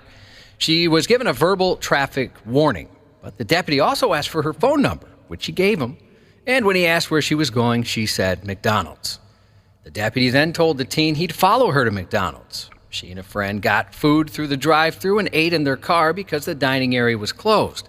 The teen told investigators the deputy parked 3 spaces away and then texted her that workers forgot ranch for his nuggets. She also received a call from him, but didn't answer either the call or the text. When the investigator talked to the deputy, he told them he had taken her phone number for law enforcement purposes and then followed her to McDonald's to show her that cops aren't bad. When asked why he texted her about sauce for McNuggets, he said he wanted to see if she had any ranch. According to the documents, the deputy also asked why he used his department-issued phone to conduct an online search for born in 2006. The deputy said he was just curious. Then, while reviewing cell phone data from his phone, the investigator said he found another concerning text message in an unrelated incident. In that incident, the deputy was responding to a call about some boys yelling for help in a swamp. According to an administrative review of the case, he knocked on a female's door to ask if she had seen or heard anything about the situation, and she said she hadn't. He left the house, but then a few minutes later texted her. When she asked how he got her number, he texted back, "Girl, we've got resources." What? That's not scary at all. According to the investigation, it was determined the deputy used the sheriff's office computer system to look up her information against office policy. They also found he didn't activate his body-worn camera during that conversation, which he should have. Officials recommended firing him, but he resigned instead. You guys ever seen Bad Lieutenant? No, I heard you talk about it, but... It's one of the creepiest, darkest, most awful movies of all time. Bad Lieutenant. That's what that story reminds me of. Harvey Keitel. Isn't there a remake of it? Yeah, don't bother. Not good? No. A Michigan firefighter has been accused of arson after he was caught actively fighting a fire that he started. Another one of these guys. Police were called to a fire Saturday night. It was the 3rd fire in the area over the past few months. Police say they watched surveillance video from a gas station across the road and identified 35-year-old Joseph Halder as the person who set the building on fire. Halder is a volunteer fire department. Firefighter, that is, from the Upper Peninsula, and he'd been working in the area. He was arrested while fighting the fire. He could face up to 10 years in prison if convicted. A Florida teen allegedly set 4 fires and committed 2 burglaries during a 24-hour crime spree, that is, where he was very busy. Panama City police said officers had been trying to find a 16-year-old since he left school Thursday afternoon. Later that evening, a fire was reported at the Bay County Library. While investigating that fire, detectives learned of another fire approximately 20 minutes later.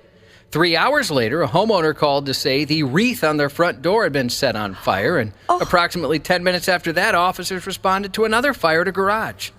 The 16-year-old's actions were caught on surveillance cameras, and he was wearing the exact same clothes that he wore to school that morning. During their investigation, they also responded to a pair of car burglaries where a laptop and a wallet with credit cards were reported missing, and they believe the boy was responsible for those as well. A little bit of a pyromaniac there. Sounds that way. Yeah. Keeps himself busy. Just lighting everything on fire. Show him some video games or something. A Texas man was acting calm and collected as a game warden searched his vehicle for drugs, all while holding a cup of methamphetamine. The game warden conducted a traffic stop after spotting a pickup truck hauling a trailer with broken lights. After the vehicle was pulled over, the driver and passenger waited with a deputy while the game warden looked up the driver's information. At one point, the driver retrieved a burrito and 44-ounce drink from the truck with permission from the cop. When the game warden asked the driver's consent to search his truck, the man confidently complied, stating he didn't have any drugs or anything in the vehicle, so go ahead. But when the game warden asked to take a look at the drink in the driver's hand, he was suddenly hesitant and very nervous. Eventually, the driver handed over the cup. The game warden lifted the lid and found an orange bag inside, which held 5 grams of a substance which tested positive for meth. Ooh, nice try. Yeah, he was super confident when they went through the vehicle. I'm holding it right here. I want to be at this next trial. about a 52-year-old Anoka man who crashed a stolen truck into some apple trees at the former Emma Crumby's orchard in Belle Plaine while drunkenly fleeing police. Love that place. According to the criminal complaint, a Belle Plaine police officer was parked on Highway 169 about 1 a.m. Sunday, November 5th, when the suspect drove by in a white work van.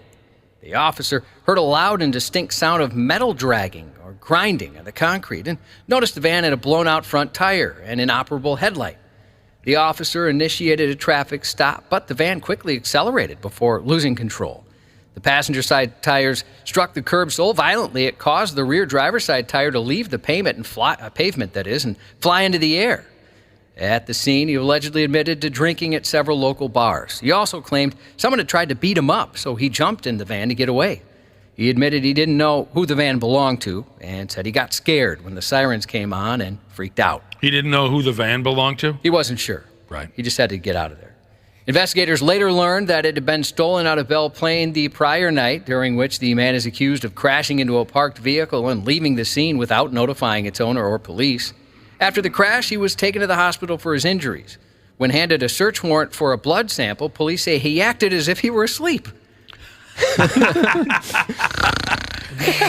The officer told the man that refusal to submit a blood or urine test is a crime, to which the man replied, "Oh, yeah, well, I plead the fifth." Oh. He pleaded the fifth. I don't think he gets what that is. And then he pretended to be sleeping again. He's scheduled to make his first appearance in Scott County District Court on Friday, and I'm hoping we can get out of work soon enough to go. Yes. An obvious case of insomnia here, Josh. He falls asleep at the perfect time. So fast, too. Skippy a couple things here. Skip these two. Authorities in northern Minnesota are walking back their speculation that a meteor likely caused a burst of light and thunderous boom Monday evening, leaving more questions than answers about the occurrence and deepening the mystery. The mysterious event occurred about 6:40 p.m. It is obvious there was something of significance that passed over the skies near Bemidji, but we can only speculate it was a meteor at this time, emergency management said. It shook windows, walls, and rattled dishes. There's audio. While footage is still being analyzed, other factors are also increasingly dispelling speculation of a meteor. For example, the event was not picked up on weather radar or satellite detection, and the explosion sound was heard for a range of 50 miles, but no damage was reported, nor had anything been recovered. Footage from the Bemidji Regional Airport showing the object seemingly streaking across the sky was provided to an astronomer and a scientist with NASA. They analyzed the video frame by frame and determined the object is too horizontal to indicate it was a meteor, and additional data needed to be collected to further eliminate possible other interfering objects. One official said, "This has certainly been an interesting puzzle to try and solve, and we still don't know exactly what it was." What the hell was that? Well, obviously an alien. They're investigating. They'll let us know. Chad Kroger of Nickelback, 49 today. Beverly D'Angelo, hubba, Boobies. 72. Congratulations to Finisher Jesus. Just got 14 years sober today. And also congratulations to 8 inches of Ego Jesus. He hit 6 months of sobriety today. That's awesome. Happy 4th birthday shout out to Davin. Happy birthday to Toolmaster Jesus and Wisconsin is Better Jesus from Hauling Your Wood Jesus. And a happy 22nd to Rainy Marie. That's 93X News. Care 11's Randy Shaver. I think that he has kind of a sick mind. On the Half-Assed Morning Show.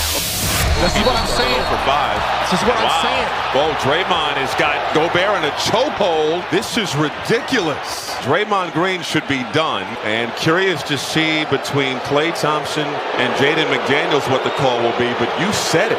That was unreal from Draymond It was Green. coming from last game to all the smack talking that was going on the last game. I just had a sense, Michael, that it was going to be Draymond Green. It was going to be a physical game. Jaden McDaniels is not going to back down from anybody. Golden State tonight. Jaden McDaniels. Hey, I'm going to choke you out with the choke. Hold on. Mama said choke you out. Rudy Gobert. Here we go. How about those Minnesota Fighting Timberwolves, Randy Shaver and Brad Ryder? Good morning. That is fun. What is that now, 6, 7 wins in a row? It'll be 7. 7 wins in a row. Let's be dicks. Well, I think we're succeeding in that. Yeah, so. I was throwing that slogan around a couple years ago. Let's be dicks. Let's get into fights. Let's talk trash, and it's working. It's finally working. They didn't start that last night. That wasn't. They were just defending themselves. I know. I'm just trying to push my slogan. I think there was equal parts. I disagree, Brad. I think that Klay Thompson started that by grabbing and not letting go of McDaniels. That's what I saw too, Randy Shaver. Yeah, McDaniels didn't start that last night.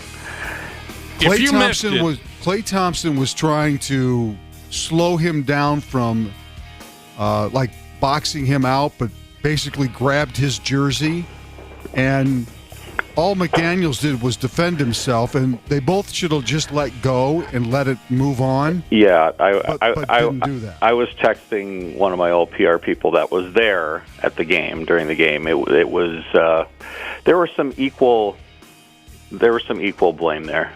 Well, I mean, but if you watch the replay, I think Randy Shaver's right. It's quite clear that Klay Thompson initiates the physicality.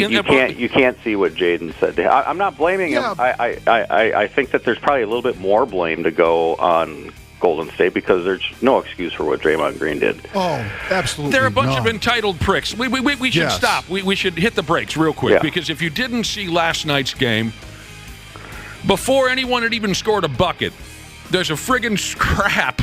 There's a scrap under the basket, which then moves on to the middle of the floor between the Wolves' Jaden McDaniels and Klay Thompson. And then career doofus Draymond Green has to come in and put Rudy Gobert in some kind of a effing chokehold, some kind of a rear naked. It was a gong show. It was beautiful. I loved it. I love this kind of piss and vinegar coming out of the Wolves. I love I just want to putting stop. those douchebags in their place from the Golden State Warriors. Bunch of entitled pricks is all they are. Yeah, I just want to stop short of it being 90% somebody's fault and 10% the other person's fault. Because Rudy why do you care? Well, because I like I said, I know because I was texting with my old PR guy who was at the game last night, and by the way, he was the person who was helping me out yesterday with the other thing that we were texting about yesterday. But anyway, he basically predicted to me. He predicted to me before the game last night something's going to go down. Well, hey, sure, Brad because Steph Curry wasn't playing. Right, and Rudy Gobert isn't exactly going to win any miscongeniality awards around the NBA either. So that's okay. That's fine. Yeah, I have no problem with it, but I just don't want to get into this deal where we're the poor little team that always gets picked on. I mean, that's not the scenario we're pushing at all. Either. Right. That's not the scenario we're pushing at all. I don't think we said that. I just said they defended themselves last night, and they did a great job at doing that. I agree with that. I thought that was a lot of fun to watch. And here's the best part, Nick. The best part is Gobert makes the 2 free throws after the whole thing. That's probably more rare than a fight. I know, and they were both swishes. It was just like perfect. I was roaring with laughter at that. The son of a bee, he can't. More rare, a fight at an NBA game or Rudy Gobert making 2 consecutive free throws. You just got to deprive him some oxygen. Yeah, right. Actually, he made 3 in a row because there was another foul that he went to the line. I'll be honest, that's part of the reason why I tuned in from the beginning last night, though, is because I kind of got a tip that something might be going down. If you watched Sunday, was it Sunday night when they first played Golden State? Yes. You knew something was going to come out of this second game from last night. There was a lot of jaw-jacking. And the NBA, I give them a little bit of credit to do this on one hand because, when COVID started, they decided that they were going to do this back-to-back thing a little bit more so teams didn't have to travel. So we don't have to travel out to San Francisco twice a year. But this is the flip side of what they get. You have a game 2 nights earlier and some stuff starts happening, and then you play them again 2 nights later. It's like the hockey, mentality of the spillover into the next game. And, if these teams weren't going to play again for a month, that probably wouldn't have happened. And but since they just played 2 days ago, this is what's going to happen. Didn't they create this tournament, this play-in tournament? What do they call it again? Mid-season? In-season play, in-season tournament. They created it to add a little bit of pop to the regular season schedule. Well, they got it from last night's game, at least. Yeah. Rudy Gobert, did he really say this after the game? After the game, Rudy Gobert and this Draymond Green moron have not liked each other. That's correct. For their entire careers. That's kind of my point a little bit. But they've always been jaw-jacking back and forth. Green gets on social media and makes fun of Rudy Gobert a lot. Rudy last night said he knew as soon as he heard that Steph Curry wasn't playing, he knew Draymond Green was going to do something to get ejected. Right. He said every time Steph doesn't play, Draymond doesn't want to play without his guy, so he does anything he can to get ejected. That was pretty comical.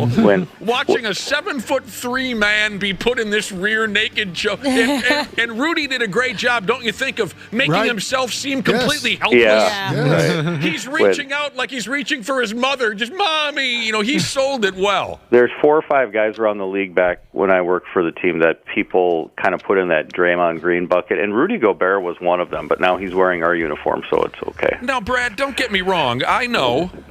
Yeah, I agree. That's why AJ Pierzynski was too. Everybody loved him when he was here, but everybody hated him when he was gone for the same reason. There's not a lot of people who like Rudy Gobert in the NBA. I'm not trying to portray him as this this shucks giggling likable NBA. He's not Draymond Green though. He's not exactly. Not quite to that level. Nobody's to that level. No he's one's not to even that level. close to that level of Draymond Green. No, he doesn't kicking people in the penis on a regular basis. Yeah, he's not at that level. He does it more subtly with the elbows. But then fine, let him be more subtle, but he's not Draymond Green. That guy's a jerk. Yeah, he is.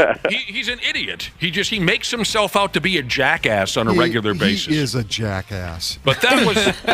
Are you going to save that one? Good times. What are we saving? What Randy just said. Oh, that was a good time. And they ended up winning the game. I mean, the game started terribly, really, for the Wolves. They just were... Well, both teams were out of sorts to start ugly. The basketball. Yeah, there was no rhythm. I'll just say, in the past, the Wolves probably would have lost the game. Yeah. Right? Because that's the kind of game that they would end up losing. Last night, even though it was close down the stretch, they settled down. They got things done the way they needed to.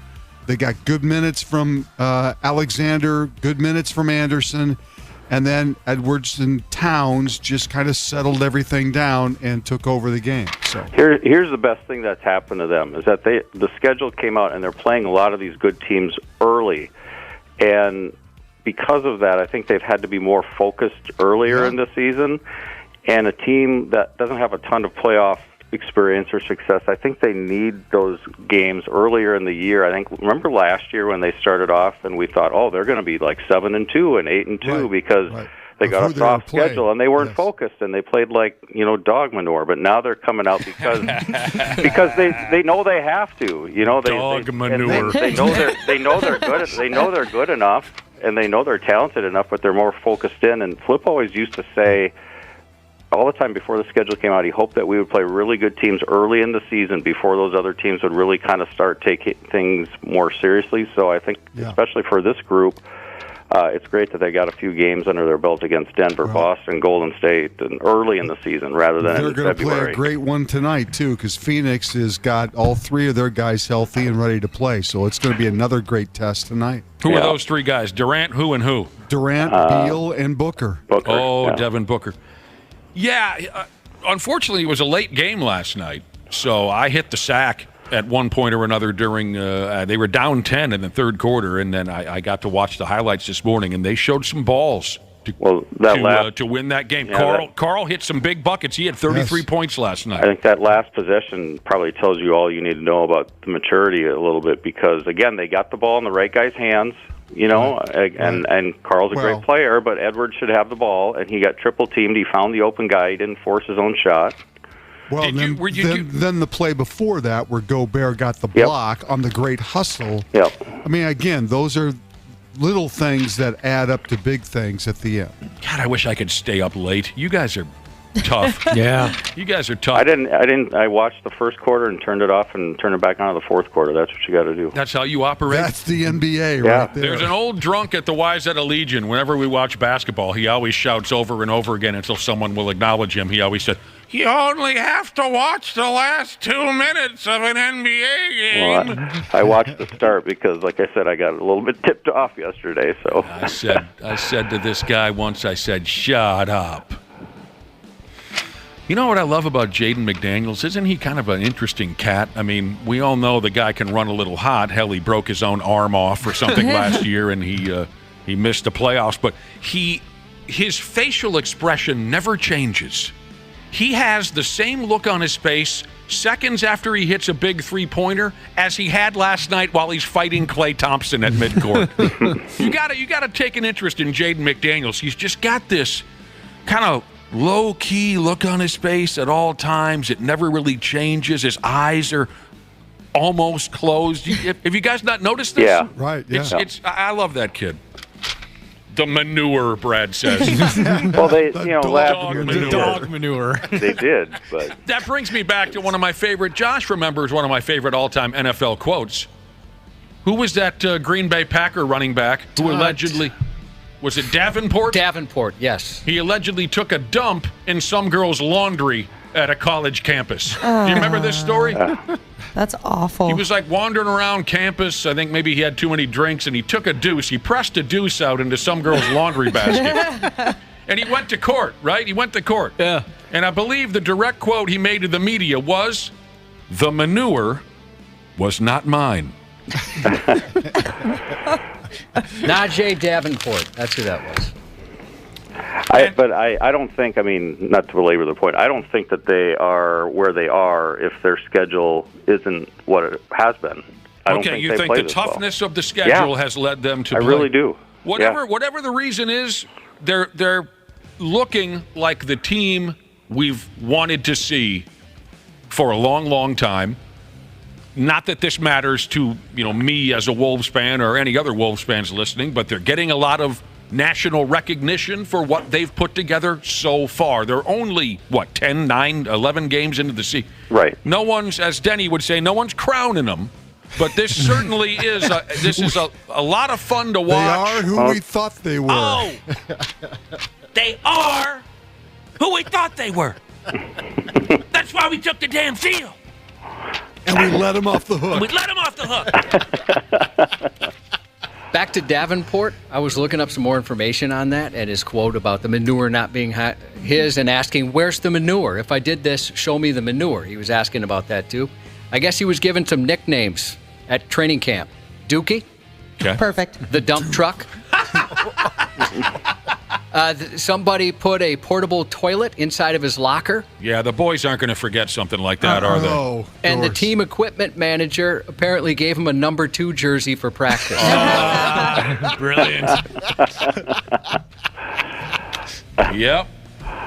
And we let him off the hook. And then on NBA on TNT, as you heard, did we hear that yet? Shaq was singing "Mama Said Choke You Out" while watching the video of Draymond Green and Rudy. "Mama said choke you out." Unbelievable. Good times last night. And as Randy said, now they move on and play the Phoenix Suns tonight. All right, what else we got to cover? Eventually, we're going to talk some hockey. We've got a Minnesota Wild update coming up. How about some football real quick? Everybody, try to contain yourselves.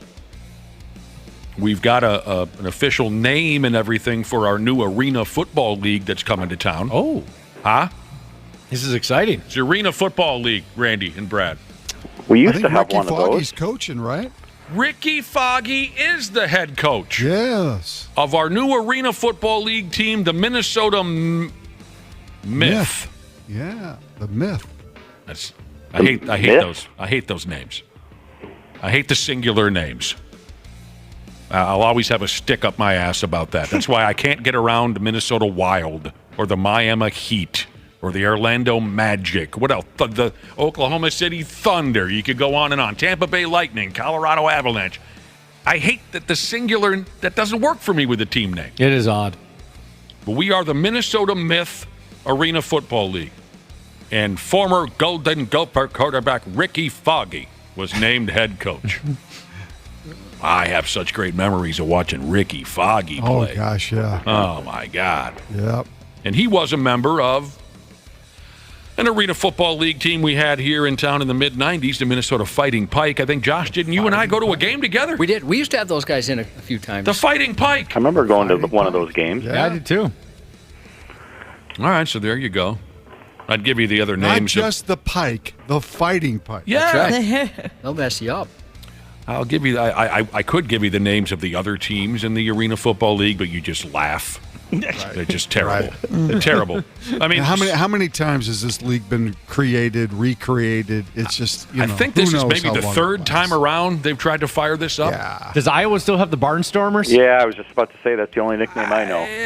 Here it says the Rampage. Yeah, here they're listed as. And now some of these teams do have proper plural names. The Nashville Cats, the Oregon Black Bears. You see what I mean? It doesn't have to be that complicated.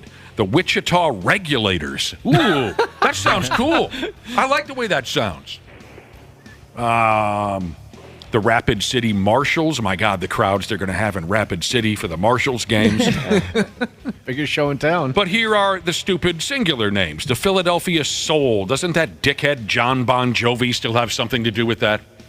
Wasn't he part owner of the Philadelphia Soul or anyone? Yeah, it sounds familiar. State of Arena Football League, my ass.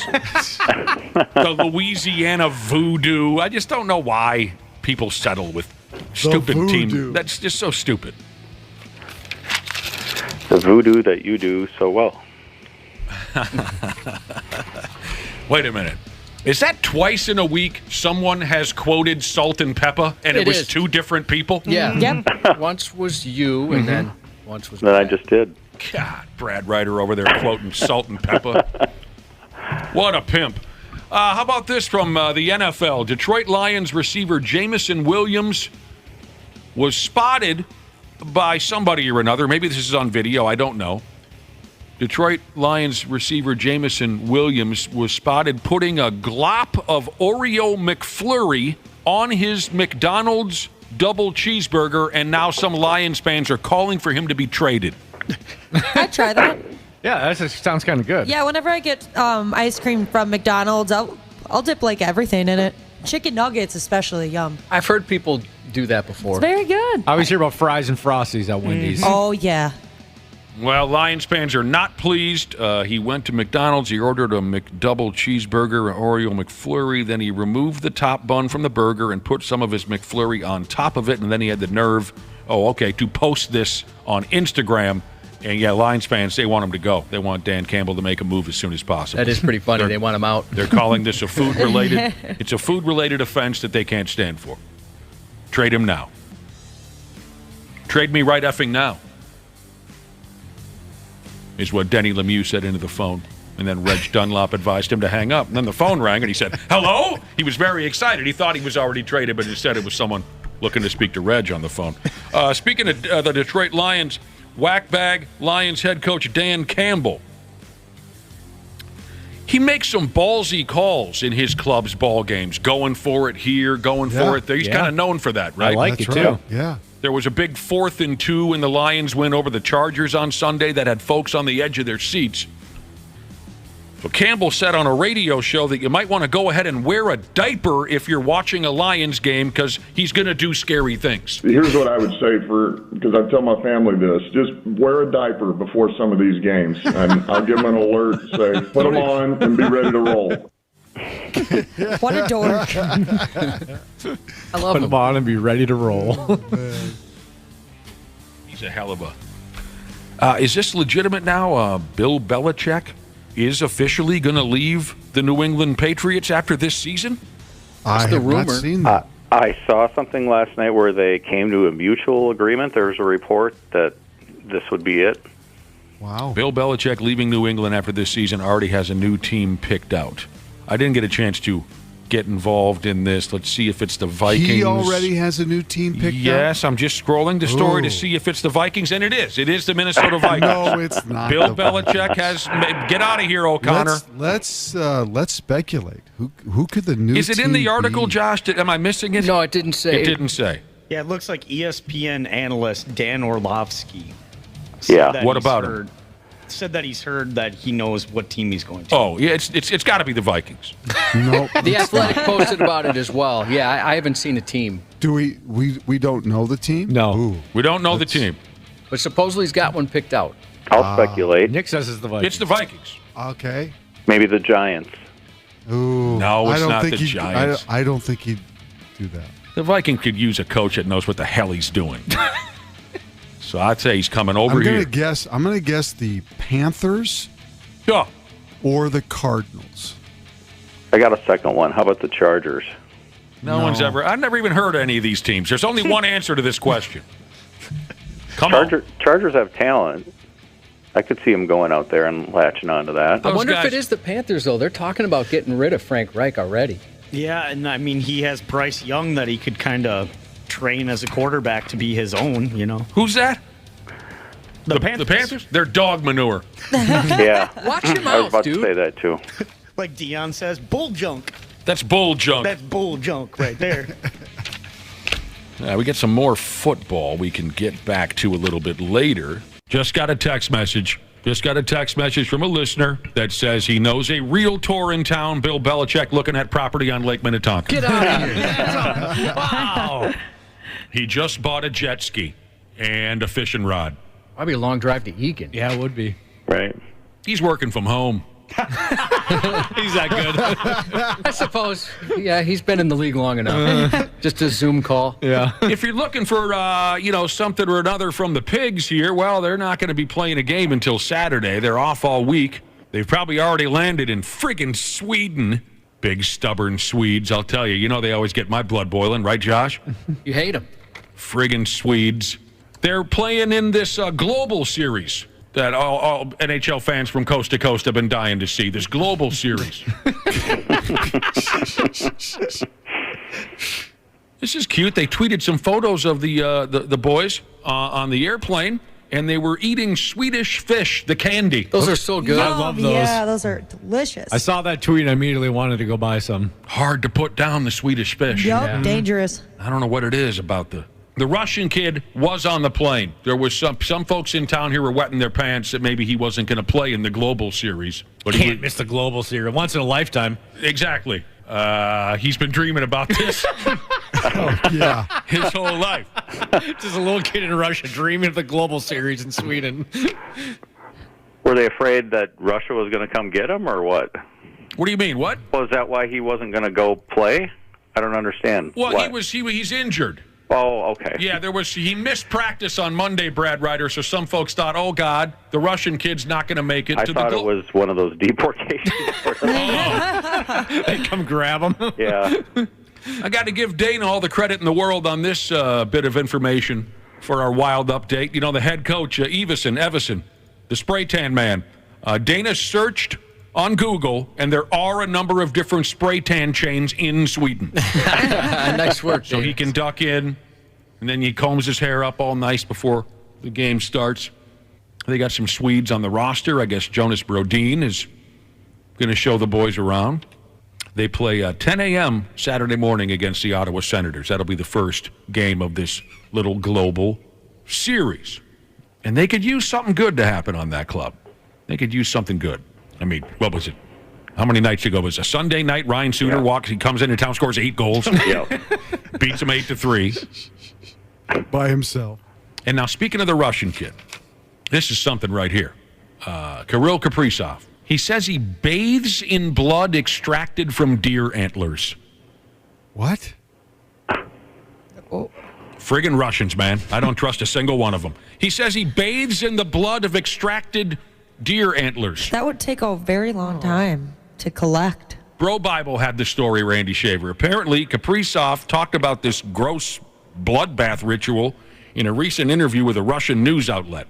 He He tries to take advantage of the alleged healing properties of the blood found in the antlers of deer that roam the region where he was raised. What in the world is he talking about? Wow.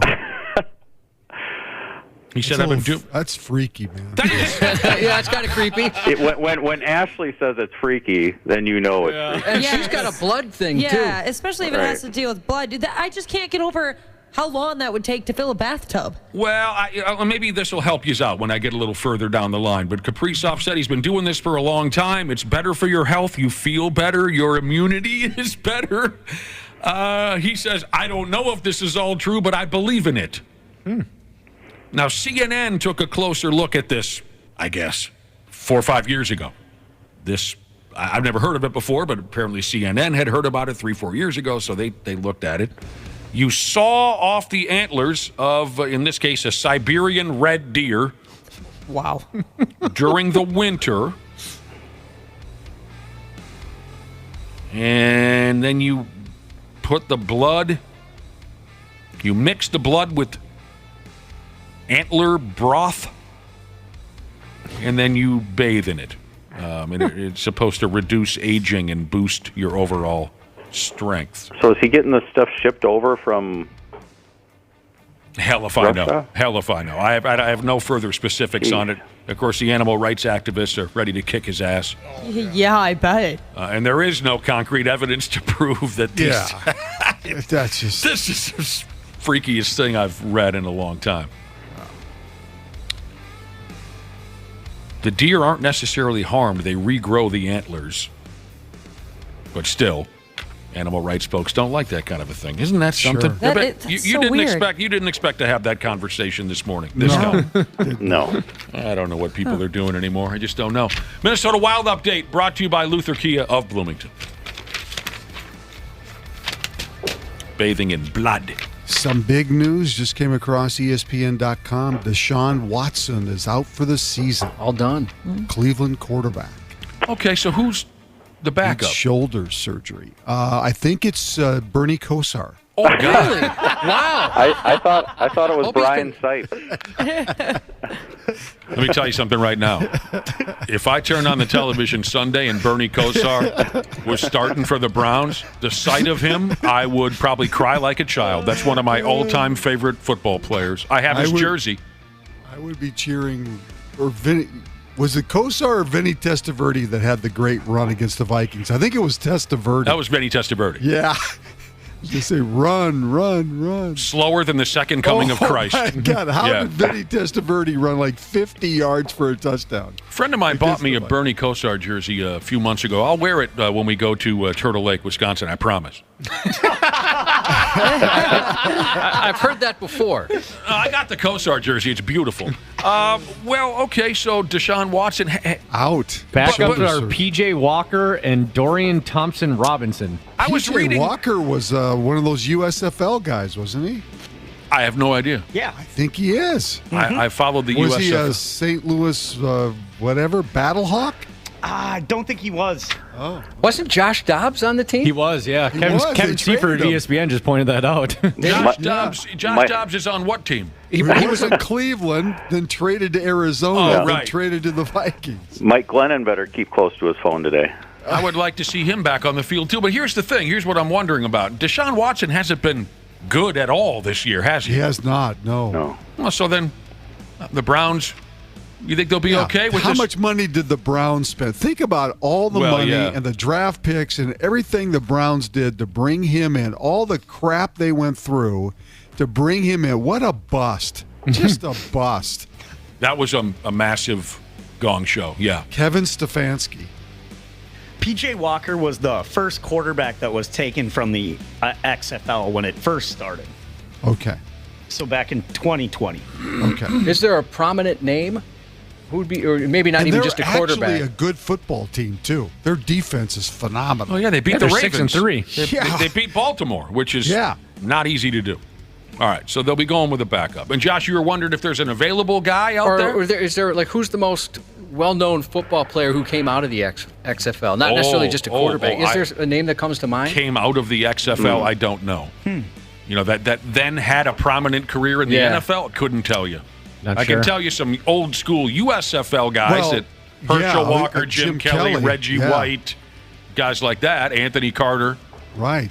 But anyway, I not that much of an XFL guy. I mean, I watch the games, but I don't know who's who. Same with the USFL.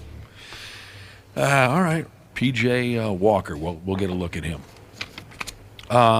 Dana, this message is for you. Back to hockey real quick, if folks don't mind.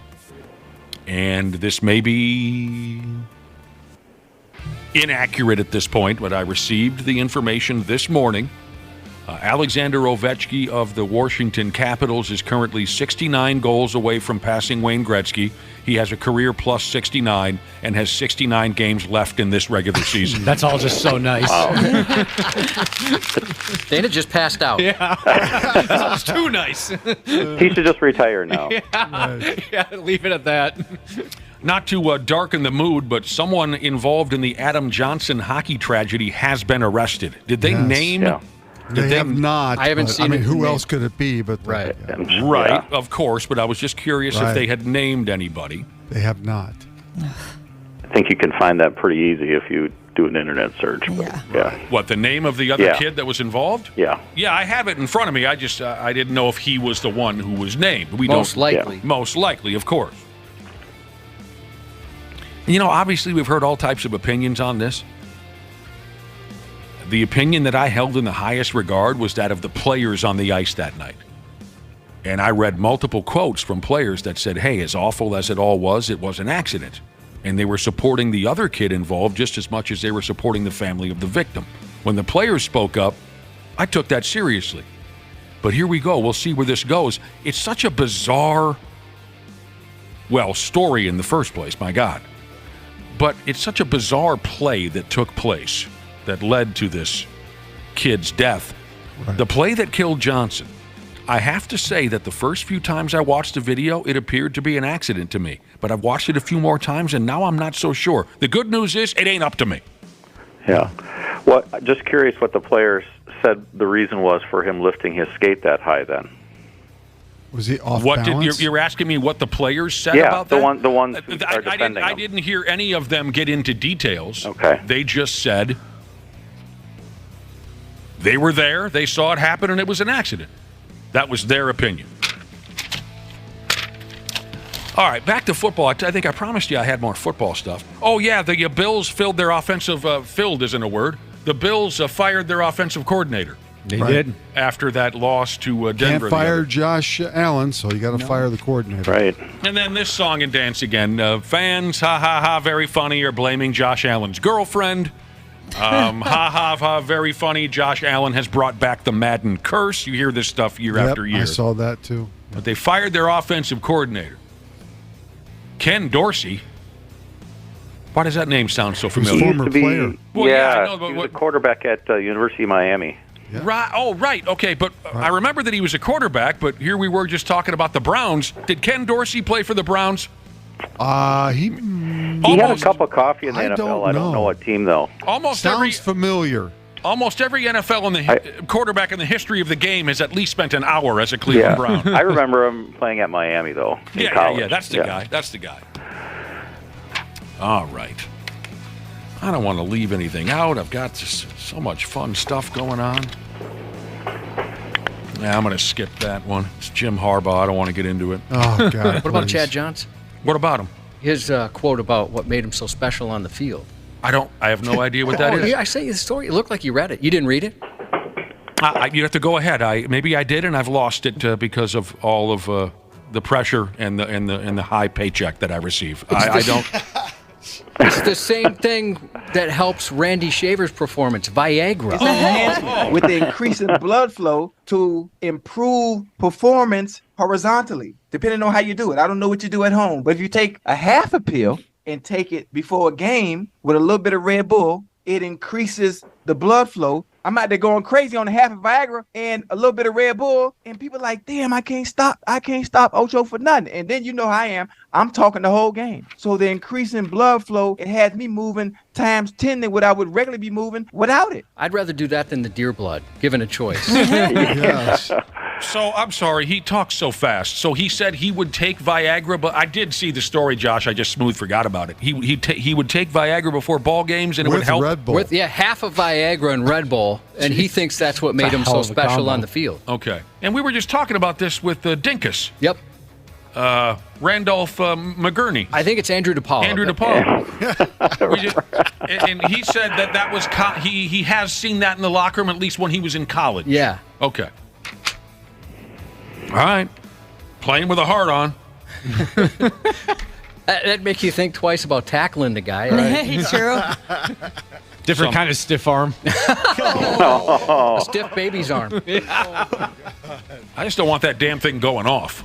You know. Oof. I don't know if that helps that or not, but I guess that's a risk I wouldn't be willing to take. This is part of the reason why I can't stand all you social media puke bags, because you guys do stuff. There's our guy. Mm-hmm. Leaf blower man. He's back. Mm-hmm. You don't do this to a guy. You don't put fake bacon stripes in the back of a guy's drawers digitally.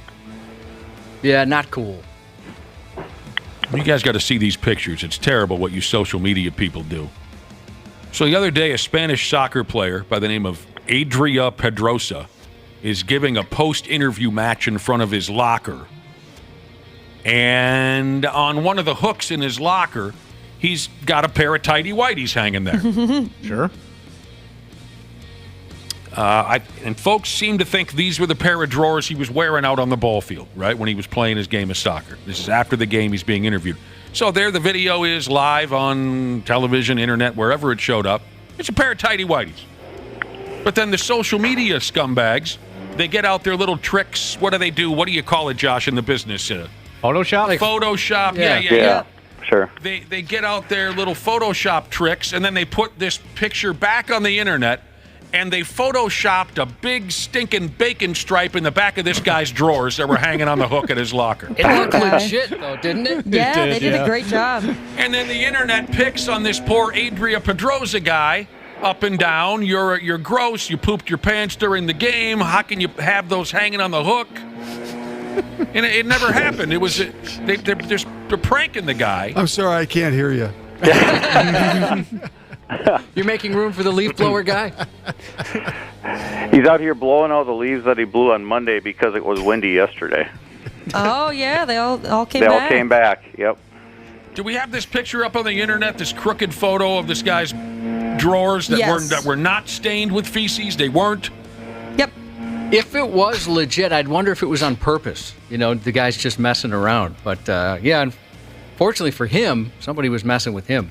That's not fair to do that to a guy. He's a ball player. He gave his interview to the media, and now he's got all the 8th graders picking on him on Twitter, claiming he pooped his pants. I like the way this was written. I forgot where this article came from, but whoever wrote it up said,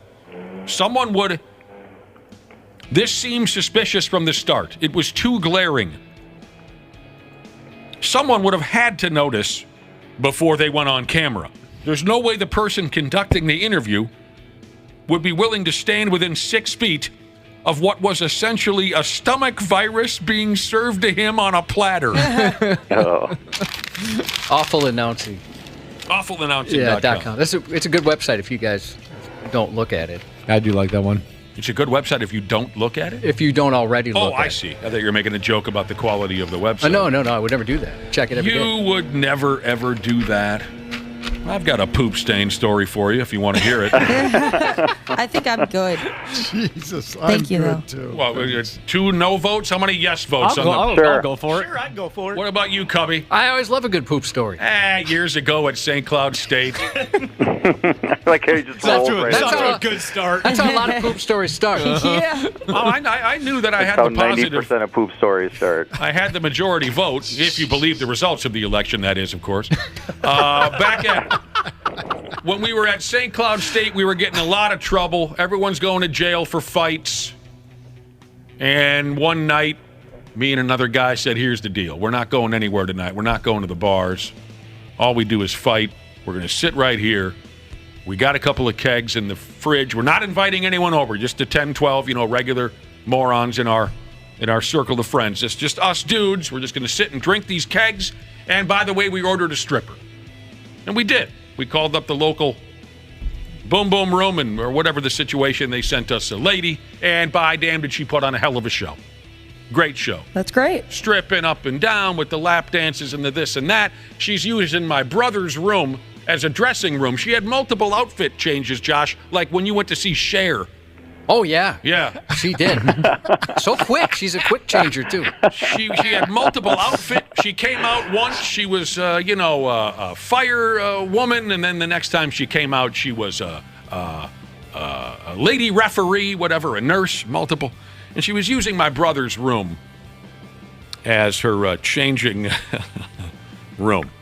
And there was one guy amongst us that just got the treatment of the night, upside down, backwards, sitting on his head, the whole works, right? And boy, this guy was really excited about it.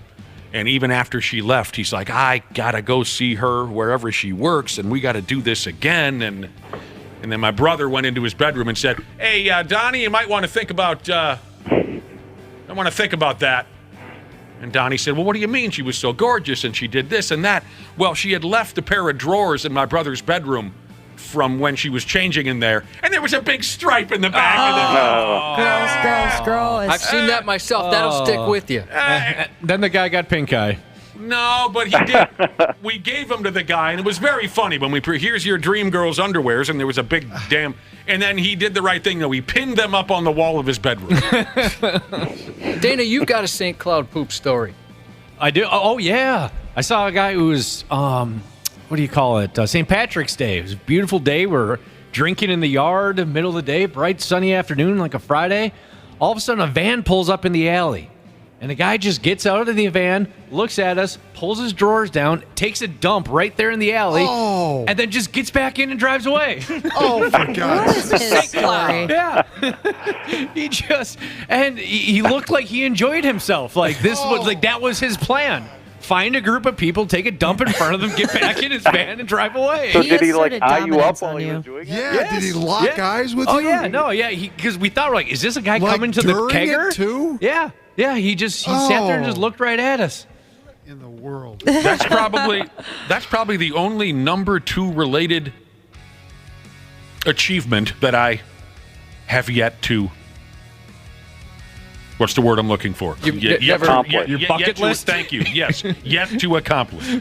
That's the only number 2 related feat that I've yet to accomplish. Well, there's time. Is to purposely. Yeah, you've got plenty of You've time. got time. I'm sure your wife will appreciate it. Yeah. To spit like she's got that. My fecal events are none of her business.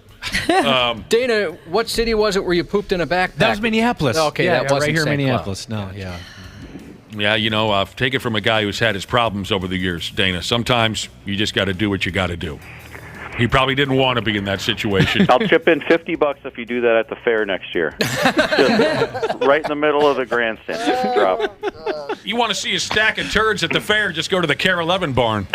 Oh, my God. Really? Ba-ba-da-da-da-da, and that's how you end a break. We got to go, you guys. It's been wonderful. It's been wonderful. Admit that it's been wonderful, Randy, for the most. It's been wonderful. Yeah. All right. God, hey. So tough to please sometimes. We got dueling fecal stories, and you're not happy.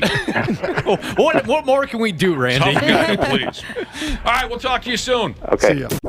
Half-assed morning show. They're loud, they lose control, they do their little circus act, they're a nuisance.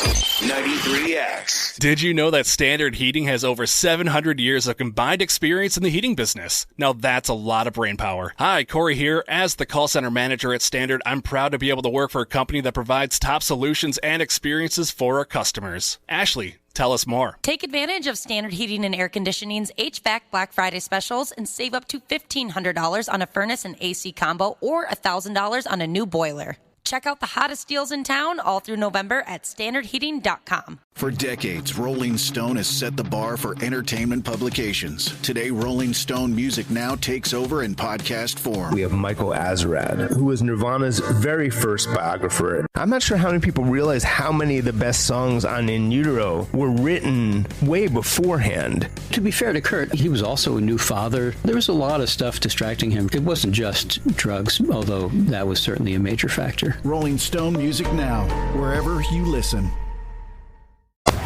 The 93X Half-Assed Morning Show. Absolutely hammered. On 93X. I should have went to the bathroom. Oh, no. Got to go potty? Yes, I do. Yes, I do. It is 8:33. You've found yourself tuned in to the 93X Half-Assed Morning Show. What a hell of an operation it's been so far.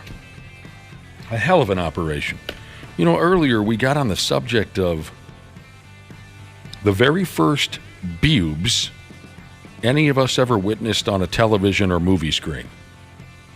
I don't know what got us there, and I don't care. Did everyone give an answer? I think so. The very first Boobs. I mentioned the movie Stripes. That we saw on a television or a movie screen. That's right, Josh. You said Stripes. I said National Lampoon's Vacation. Well, that was 1983, and those cans must have belonged to a birthday girl that ate Beverly D'Angelo. Wapple and I remember this now, Wapple and I both said Hanrahan's wife from Slapshot, 1977. Or possibly me, Swordfish. You got to It was give one an of those answer. two. You got to go one or the other. I think it was Slapshot. Nice. It's kind of, yeah, it was very memorable for me.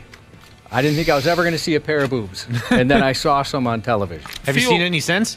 I have not, no. Yeah, his grandmother. Oh, yeah. Feel free to text us, 651-989-9393 if you'd like to share. If you'd like to share. Ashley didn't have an answer. Oh, I think she did. You did? Titanic, right? Yeah, maybe that one, but I mean, She doesn't even remember. Yeah, that's not a memorable experience for a girl because I mean, I could just wait until I hit like 13. What just was look the in the mirror. What was the first ween you saw in a movie? Ween. Oh gosh, they don't give us those. Wapple wants to switch the topic to ween. That's been more recently in the last couple of years. Or I don't know. That's what I've noticed the last couple of years that they're finally starting to show us. Boy, I think some penises, but otherwise, yeah, they kind of. I'm pretty sure. I know it was Jason Segel, but was it Forgetting Sarah Marshall where he showed full-on wiener? Yeah, then that's the first time I'd seen that in a movie. First one I saw was there's a locker room scene in the movie Any Given Sunday where it's a football movie. They throw a little crocodile in the locker in the shower area, and the guys all freak out. I'm like, oh my god, all their dongs are just swinging around. I'd never seen that before. Never saw it. Yeah, it wasn't very good. Any Given Sunday, you said? Okay. Oh, I've seen that movie. If we want to talk weenus, I'd have to say Porky's. Oh, yeah. The boys are lined up naked waiting to go see that prostitute. Probably was Porky's for me, 1980, if I'm not mistaken. Feel free to text us. Animal House. 651. Yes, John? Roadhouse. These are some of the texts coming in. We're doing boobs again. Yeah, Titanic. We're doing boobs again. Yeah. Old man Bob Jesus, you did not see my grandma's as your first boobs. We're talking about on television. Television or a movie screen. No follow-up text on that. They were never on TV. You know what? It just dawned on me. My damn. I'm getting to be one of the oldest folks in captivity. It just dawned on me. Some of you, the first set of cans you ever saw was on a computer screen. I bet that's true for a lot of people. Probably looking it up. Yeah. Mm-hmm. That's effed up. I wish I never would have come up with those computers. Time Cop. I don't remember boobs in Time Cop. Time Cop. Was that a Jean-Claude Van Damme? Sure was. A lot of people saying American Pie, too. That's a big one for people my age. Yeah, a lot of Revenge of the Nerds. Isn't that something? American Pie. Porky's. It took you till American Pie. But some of you are young. Mm-hmm. Jamie Lee Curtis, Trading Places. Oh, yeah. I've never seen it. Wonderful. Might have to Google that. Overrated. I mean, not Jamie Lee Curtis with her shirt off. I'm not going to sit through the whole movie. Jamie Lee Curtis with her shirt off in 1983. I mean, wah-wah, and might I add, wee-wah.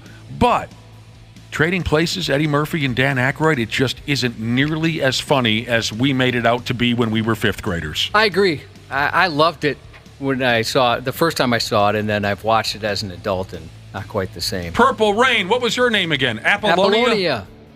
Scrambled Spice Channel, someone says. That was always the best. A lot of us stared at scrambled cable. I think that's why I'm cross-eyed. Looking for boobs. All right. Fast Times at Ridgemont High. Some of these, too. I mean, some of these movies that are scrolling in bring back some great memories for me. I mean, there's the big standards that we've covered already from the time frame of when I was coming up. Porky's. Maybe even you can go into the early 80s with stuff like Fast Times and Purple Rain and Caddyshack. Lacey Underall, she got them out. But some of them, folks are naming some of these B movies that never quite... Like earlier, someone said Zapped. Zapped might have made a few bucks at the box office because Scott Baio was a big deal in the 80s. But movies, Josh, like, did you ever see any of these? They had their moment, but they never made it to a level like Porky's or what are the other ones I said already? Fast Times. Movies like My Tutor. I've never even heard of that. Oh, God. Somebody text in Ski School. Remember that movie? Ooh, that brings up another one. Again, we're going back a little ways. Hot Dog, the movie. Uh-huh. I never saw that. That was one of those where all my friends had seen it, and I'd never had an opportunity. Zapped, My Tutor, Hot Dog, the movie. Those are great examples of movies, kind of forgotten, not quite as high profile as the others. But they put a lot of naked bodies in there because they knew it would bring in a crowd. All right, how about this old topic? It's gaining some ground again for one reason or another. Should women be allowed to go topless in public? I don't know why this has become front page news again, but it has. Every handful of months, kind of like the legalized weed thing up until that happened. Every few months, there'd be a brand new story on should it happen or shouldn't it. So now here we go. Should women be allowed to go topless in public? Is back. Some cities already allow it. I think Minneapolis is one of them. Really? Yeah. Last I heard. Like being at like a beach or something. Mm-hmm. I apologize because... Obviously, I'm not a lawyer, but I'm pretty sure we've read stories like that. Okay. Just even 2-3 years ago. They thought they changed the rule. I apologize because I'm sure I've heard and I've just forgotten because, like I said, the subject comes and goes the way it does. Some cities already allow women to be topless in public. As a matter of fact, well, we could check it out if someone has an open computer around here. A website called cheapflights.com has a list of these cities where women are allowed to go topless in public. If anybody knows how to run those computers, maybe you can find that real quick. So here's where we're at on the topic in 20 plus 23, pert near 20 plus 24. 35% of Americans now think women should have the right to let it all hang the F out. What do you think, Ashley? Yeah, I think so. Why not? Doesn't bother me. You're completely comfortable walking down the sidewalk and seeing all different sets just swinging around in the wind? Yeah. Okay. So I found the list of cities where it's allowed, and it looks like if we want to see some boobs, we have to drive. The closest city we can go to is Madison, Wisconsin. That's the cheap flights list, right? Yep. Mm-hmm. Did you look up the topless law here? Yeah, it says that there's no ordinance against it. See, now exactly the way you said that is why, and don't come after me on text messages like I'm trying to ruin anyone's fun. Because I'm sure I won't have a vote in this. But just the way you said that, and I know you were kidding, Dana, if we want to see some boobs, we have to go to Madison, Wisconsin. The reason why I'm slightly worried about topless women being widespread A-OK from one end of town to the other is because there are a lot of dudes out there who will not be able to handle this. Do you know what I mean? Yeah. How many bar gigs have we been at, Josh, where there's bikini shows or hot legs contests, and the behavior of some dudes out there leads me to believe that topless women from coast to coast allowed to go anywhere they want would be an effing bad idea. Yeah, obviously, it's too bad for them if that's what they want to do, but you're right, there's too many animals out there. I hate to say that. I hate to say it. Well, hopefully... But there's just too many friggin' derelicts. Go ahead. Hopefully if it, became okay, and after quite a bit of time, I imagine, then maybe people would eventually get used to it. I mean, we weed the lunatics out, they get arrested, put them in. You see what I'm saying, right? Yeah, That's what you're saying. Yeah, or like eventually, I mean, people won't. If women are doing this, maybe eventually breasts won't be sexualized as much as they are. I was wondering that myself. There you go. That would probably take some time, but I see where you're going with that. Yeah, if you just, I mean, other countries, I guess, where it's legal to be topless, they don't seem to, freak out about it. I'm sorry I blew up, and again, I'm not trying to ruin anybody's fun because I'm all for women. Go ahead, do whatever the hell you want to do. I don't have a single care in the world. I worry about how some morons will handle it. Yeah, absolutely.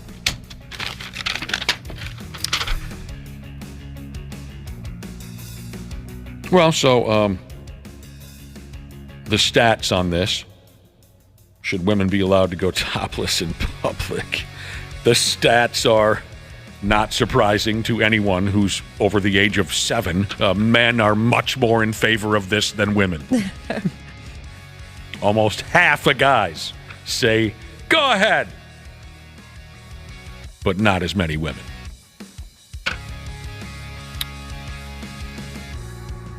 Only 15% of older women support this. Yeah, my mom would never get on board with this. Absolutely not. Imagine if this all plays out and it's wide open from one end of our country to the other. Your mother's driving down the road to go to the grocery store, and you're walking down the sidewalk completely topless. Oh, she's having a heart attack. Would she just get out the car and just start strangling you to death, or what? She would beat my ass. What would maybe be the response as she sees you just do-do-do-do-do-do-do? She'd probably just veer off and hit me with her car. Oh, man. Has there ever been a time where you thought, gosh, I'd love just to get topless, but I can't? When it's very, very hot out because of my sweating issue. Oh. Yeah, definitely would rather just be topless than in a drenched shirt. Yeah, air them out. Yeah. Air out the pits. Ashley and her sweating problem. Just soaked. Finishes halfway in, Jesus, worries about the car accidents that could occur if women just walk around topless Dude, everywhere. I mean, I'm telling you. Crane that neck. Some of us are grown folks who just couldn't handle such a thing. Completely grown folks. There's also some conversation in here about going commando. Oh, God. I wouldn't take that risk. We've had this conversation. I've tried it. It is wildly uncomfortable to me. Especially in jeans. Oh, yeah. I mean, I don't have experience. I'm just imagining that would be very chafy. I've tried it. It just tears at you. Yeah, absolutely. I've had to do it because of like emergencies or something. Like I just didn't have any underwear, and yeah, absolutely not. That's painful. It starts to hurt. It rides up. What happened to your underwear? Where do your underwears go? I don't know. I don't want to happens. tell you. You guys can probably guess what happened to mine, for God's sake. I'm hoping it's not the same thing. We just had a conversation 20 minutes ago. That'll tell you what happened to mine. You guys smell that? It smells bad out here, too. I'm starting to think this whole town smells like doo-doo. The 93X Half-Assed Morning Show. I'll tell you what, we've spent about the last 10, 15 minutes talking about sweater meat. Perverts. Completely destroying the image that a lot of our listeners had of this program. We were talking about the very first set of boobs that you might have seen on television or on a movie screen. My God, we got a range of answers from this all the way to that. Warms my heart that so many people remember this. It warms your heart? Yeah, it's just nice. I'm glad so many people also kind of have that same memory like I do. Well, how could you not? Yeah, it's a milestone for a young man. As Ashley said, not so much for a young woman. And then also, well, first, before we leave the topic of the first set you ever saw in a movie or on a television screen, I love when we get as I was saying earlier, I love when we get the not so well-known movies thrown in, especially if I've personally seen these movies. Play Misty for me. Anybody? Never heard of it. I've heard you talk about it before. Clint Eastwood. Oh, maybe I'm going to take a guess, 71? Maybe you can look that up. That's a creepy movie. Oh. Play Misty for me. Yeah, it's a psychological thriller. Those are the best. Is it 71? Yep. My God, I'm Nice. good. I'm good. He plays a radio personality. And a stalker falls in love with him and everything goes terribly. Oh, I'm totally going to watch this. Play Misty for me. Also, some of the, B movies that were thrown our way. Well, this was a big deal. Josh, you probably remember seeing the ads for this movie in the paper. It hit shortly after Jaws hit it big, that everyone was making an underwater movie. Everyone was making a killer sea creature movie because Jaws made $18 billion. The Deep, Josh. Yeah, I never saw it. I remember the previews for it. And then there was Orca and things like that. So someone's very first boobs was in the movie The Deep. How about the duck boobs in the movie Howard the Duck? There were boobs in that? What? I never saw that movie. Never saw it, but I remember the hype behind Howard the Duck when it came out, I think, in 85 with Leah Thompson. Mm-hmm. Wow. Oh, she's beautiful. All right, so then next thing you know, we were talking about this story is back in the news for one reason or another. Should women be allowed to walk around topless in public? Go ahead. I'm a little worried about how some dullards and buffoons would handle it. I'm worried about the safety of some women walking around. But go ahead. I'm not standing in your way. Ram Tucky Sheezes texted in to say, me being topless in public is just one more thing for me to be self-conscious about. Yeah, I feel you. Oh, wow. A lot of decisions to be made, huh? I guess so. A lot of decisions to be made. And then back to movies real quick. Oh, I was chuckling when I was scrolling through this information. 10 movies that were ruined by one awful character. And the reason it grabbed me was Josh was just saying because Halloween was just, a couple weeks ago? It was. And Josh and I think, did go back and forth about how the character Micah from Paranormal Activity was one of the worst friggin' characters in the history. You see where I'm going I wanted with that? him dead. I wanted the ghost to get him. Yeah. We just had that conversation about Micah from Paranormal Activity, about how much we hated that character. He made the list of 10 movies that were ruined by one awful character. Now, he didn't ruin the movie. He seriously affected it. Yeah, I wouldn't say he ruined it at all. But yeah, he just was very, very annoying. There you go. Micah at number 9 on the top 10 list of movies that were ruined by one awful character. You want to hear the rest to see if you know any of these stinking movies? Yeah. I think it might be kind of a long shot. I've only seen 1, 2, 3 on the list. Might be kind of a long shot if anyone here has watched all of these movies. So this was a deep... How should a grown person say this? This was a very complex research process, because some of these movies you just go, who? What? Newt Scamander from a movie called Fantastic Beasts and Where to Find Them. Never saw it.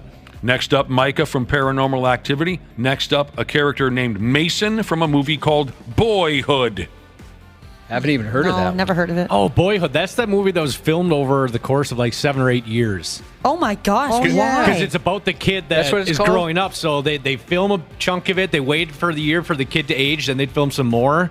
So it took like 7 or 8 years for that movie to be made. Oh wow, that's really cool, actually. F me running. Number 7 on the list, Lightsafer Safin.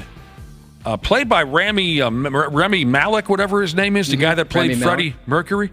Rami Malek played a character named Lightsafer Safin, or whatever. I'm saying it wrong, I'm sure, in a movie called No Time to Die. I haven't seen that yet. Okay. I'm surprised. I like that guy. I do too. Well, yeah, maybe the character just... I watched this. Indiana Jones and the Temple of Doom. Willie Scott, played by Kate Capshaw, was named a character that ruined a movie. I don't remember her being annoying, but I haven't seen it in a long time. Yeah, it's been a while. She was the blonde that was hanging around Indiana Jones. Yep. Well, I thought she was gorgeous. Joker, the character Joker from the movie Suicide Squad, played by Jared Leto. I heard he was pretty annoying. Well, you know what? I guess I had heard so many bad things. I didn't think he was as bad as people let on. Maybe if I didn't have that going into it, I would agree. Yeah, sure. But that makes sense. He was okay. But I do really like Jared Leto. Number 4, Gangs of New York, the movie Gangs of New York, and they're saying that Cameron Diaz's character, Jenny Everdeen, ruined the movie. I like Gangs of New York. I like that movie. Yeah, never seen it. I haven't seen it either. Oh, it's a hell of a lot of fun. It's wildly violent, and it A lot of blood. It'll take up an entire evening. You can drink a lot of beer while watching Gangs of New York. It takes forever to get through Gangs. That the Leo DiCaprio, Daniel Day-Lewis. Both of those guys are in their summers. But yeah, Cameron Diaz's character, she's not good in that role. She's not. Did it ruin it for you? No. Number 3 is what is Gangs of New York about? I'll never figure it out. Gangs of Chicago. Number 3 is Jar Jar Binks from Star Wars Episode 1, The Phantom Menace. It's a very popular one, I think. We just talked about him recently, too. Number 2, a character named Mr. Yunioshi from Breakfast at Tiffany's, played by Mickey Rooney. Okay, that's like 1947. Number 1, okay, I'll go along with this. You got to be pretty friggin' awful to ruin a movie. But kind of like what we were saying about Micah from Paranormal Activity. It didn't ruin the movie, but it negatively affected the movie. And that would be number 1, Colonel Tom Parker, played by Tom Hanks in the most recent Elvis movie. Oh, I heard that was very over the top. I love that movie, I do, because it's just weird and also very good and sad. And the guy who played Elvis was, as you've heard a million times at this point, so friggin' good at it. I don't think I've seen the guy since, but he is terrific in that role. Yeah, the Colonel Tom Parker, played by Tom Hanks, that character sucks. It's like, that's what it makes you feel like you're watching a Scooby-Doo mystery when you see and hear Tom Hanks' character. You gotta, I know none of you have seen it, have you? No, I haven't watched it yet.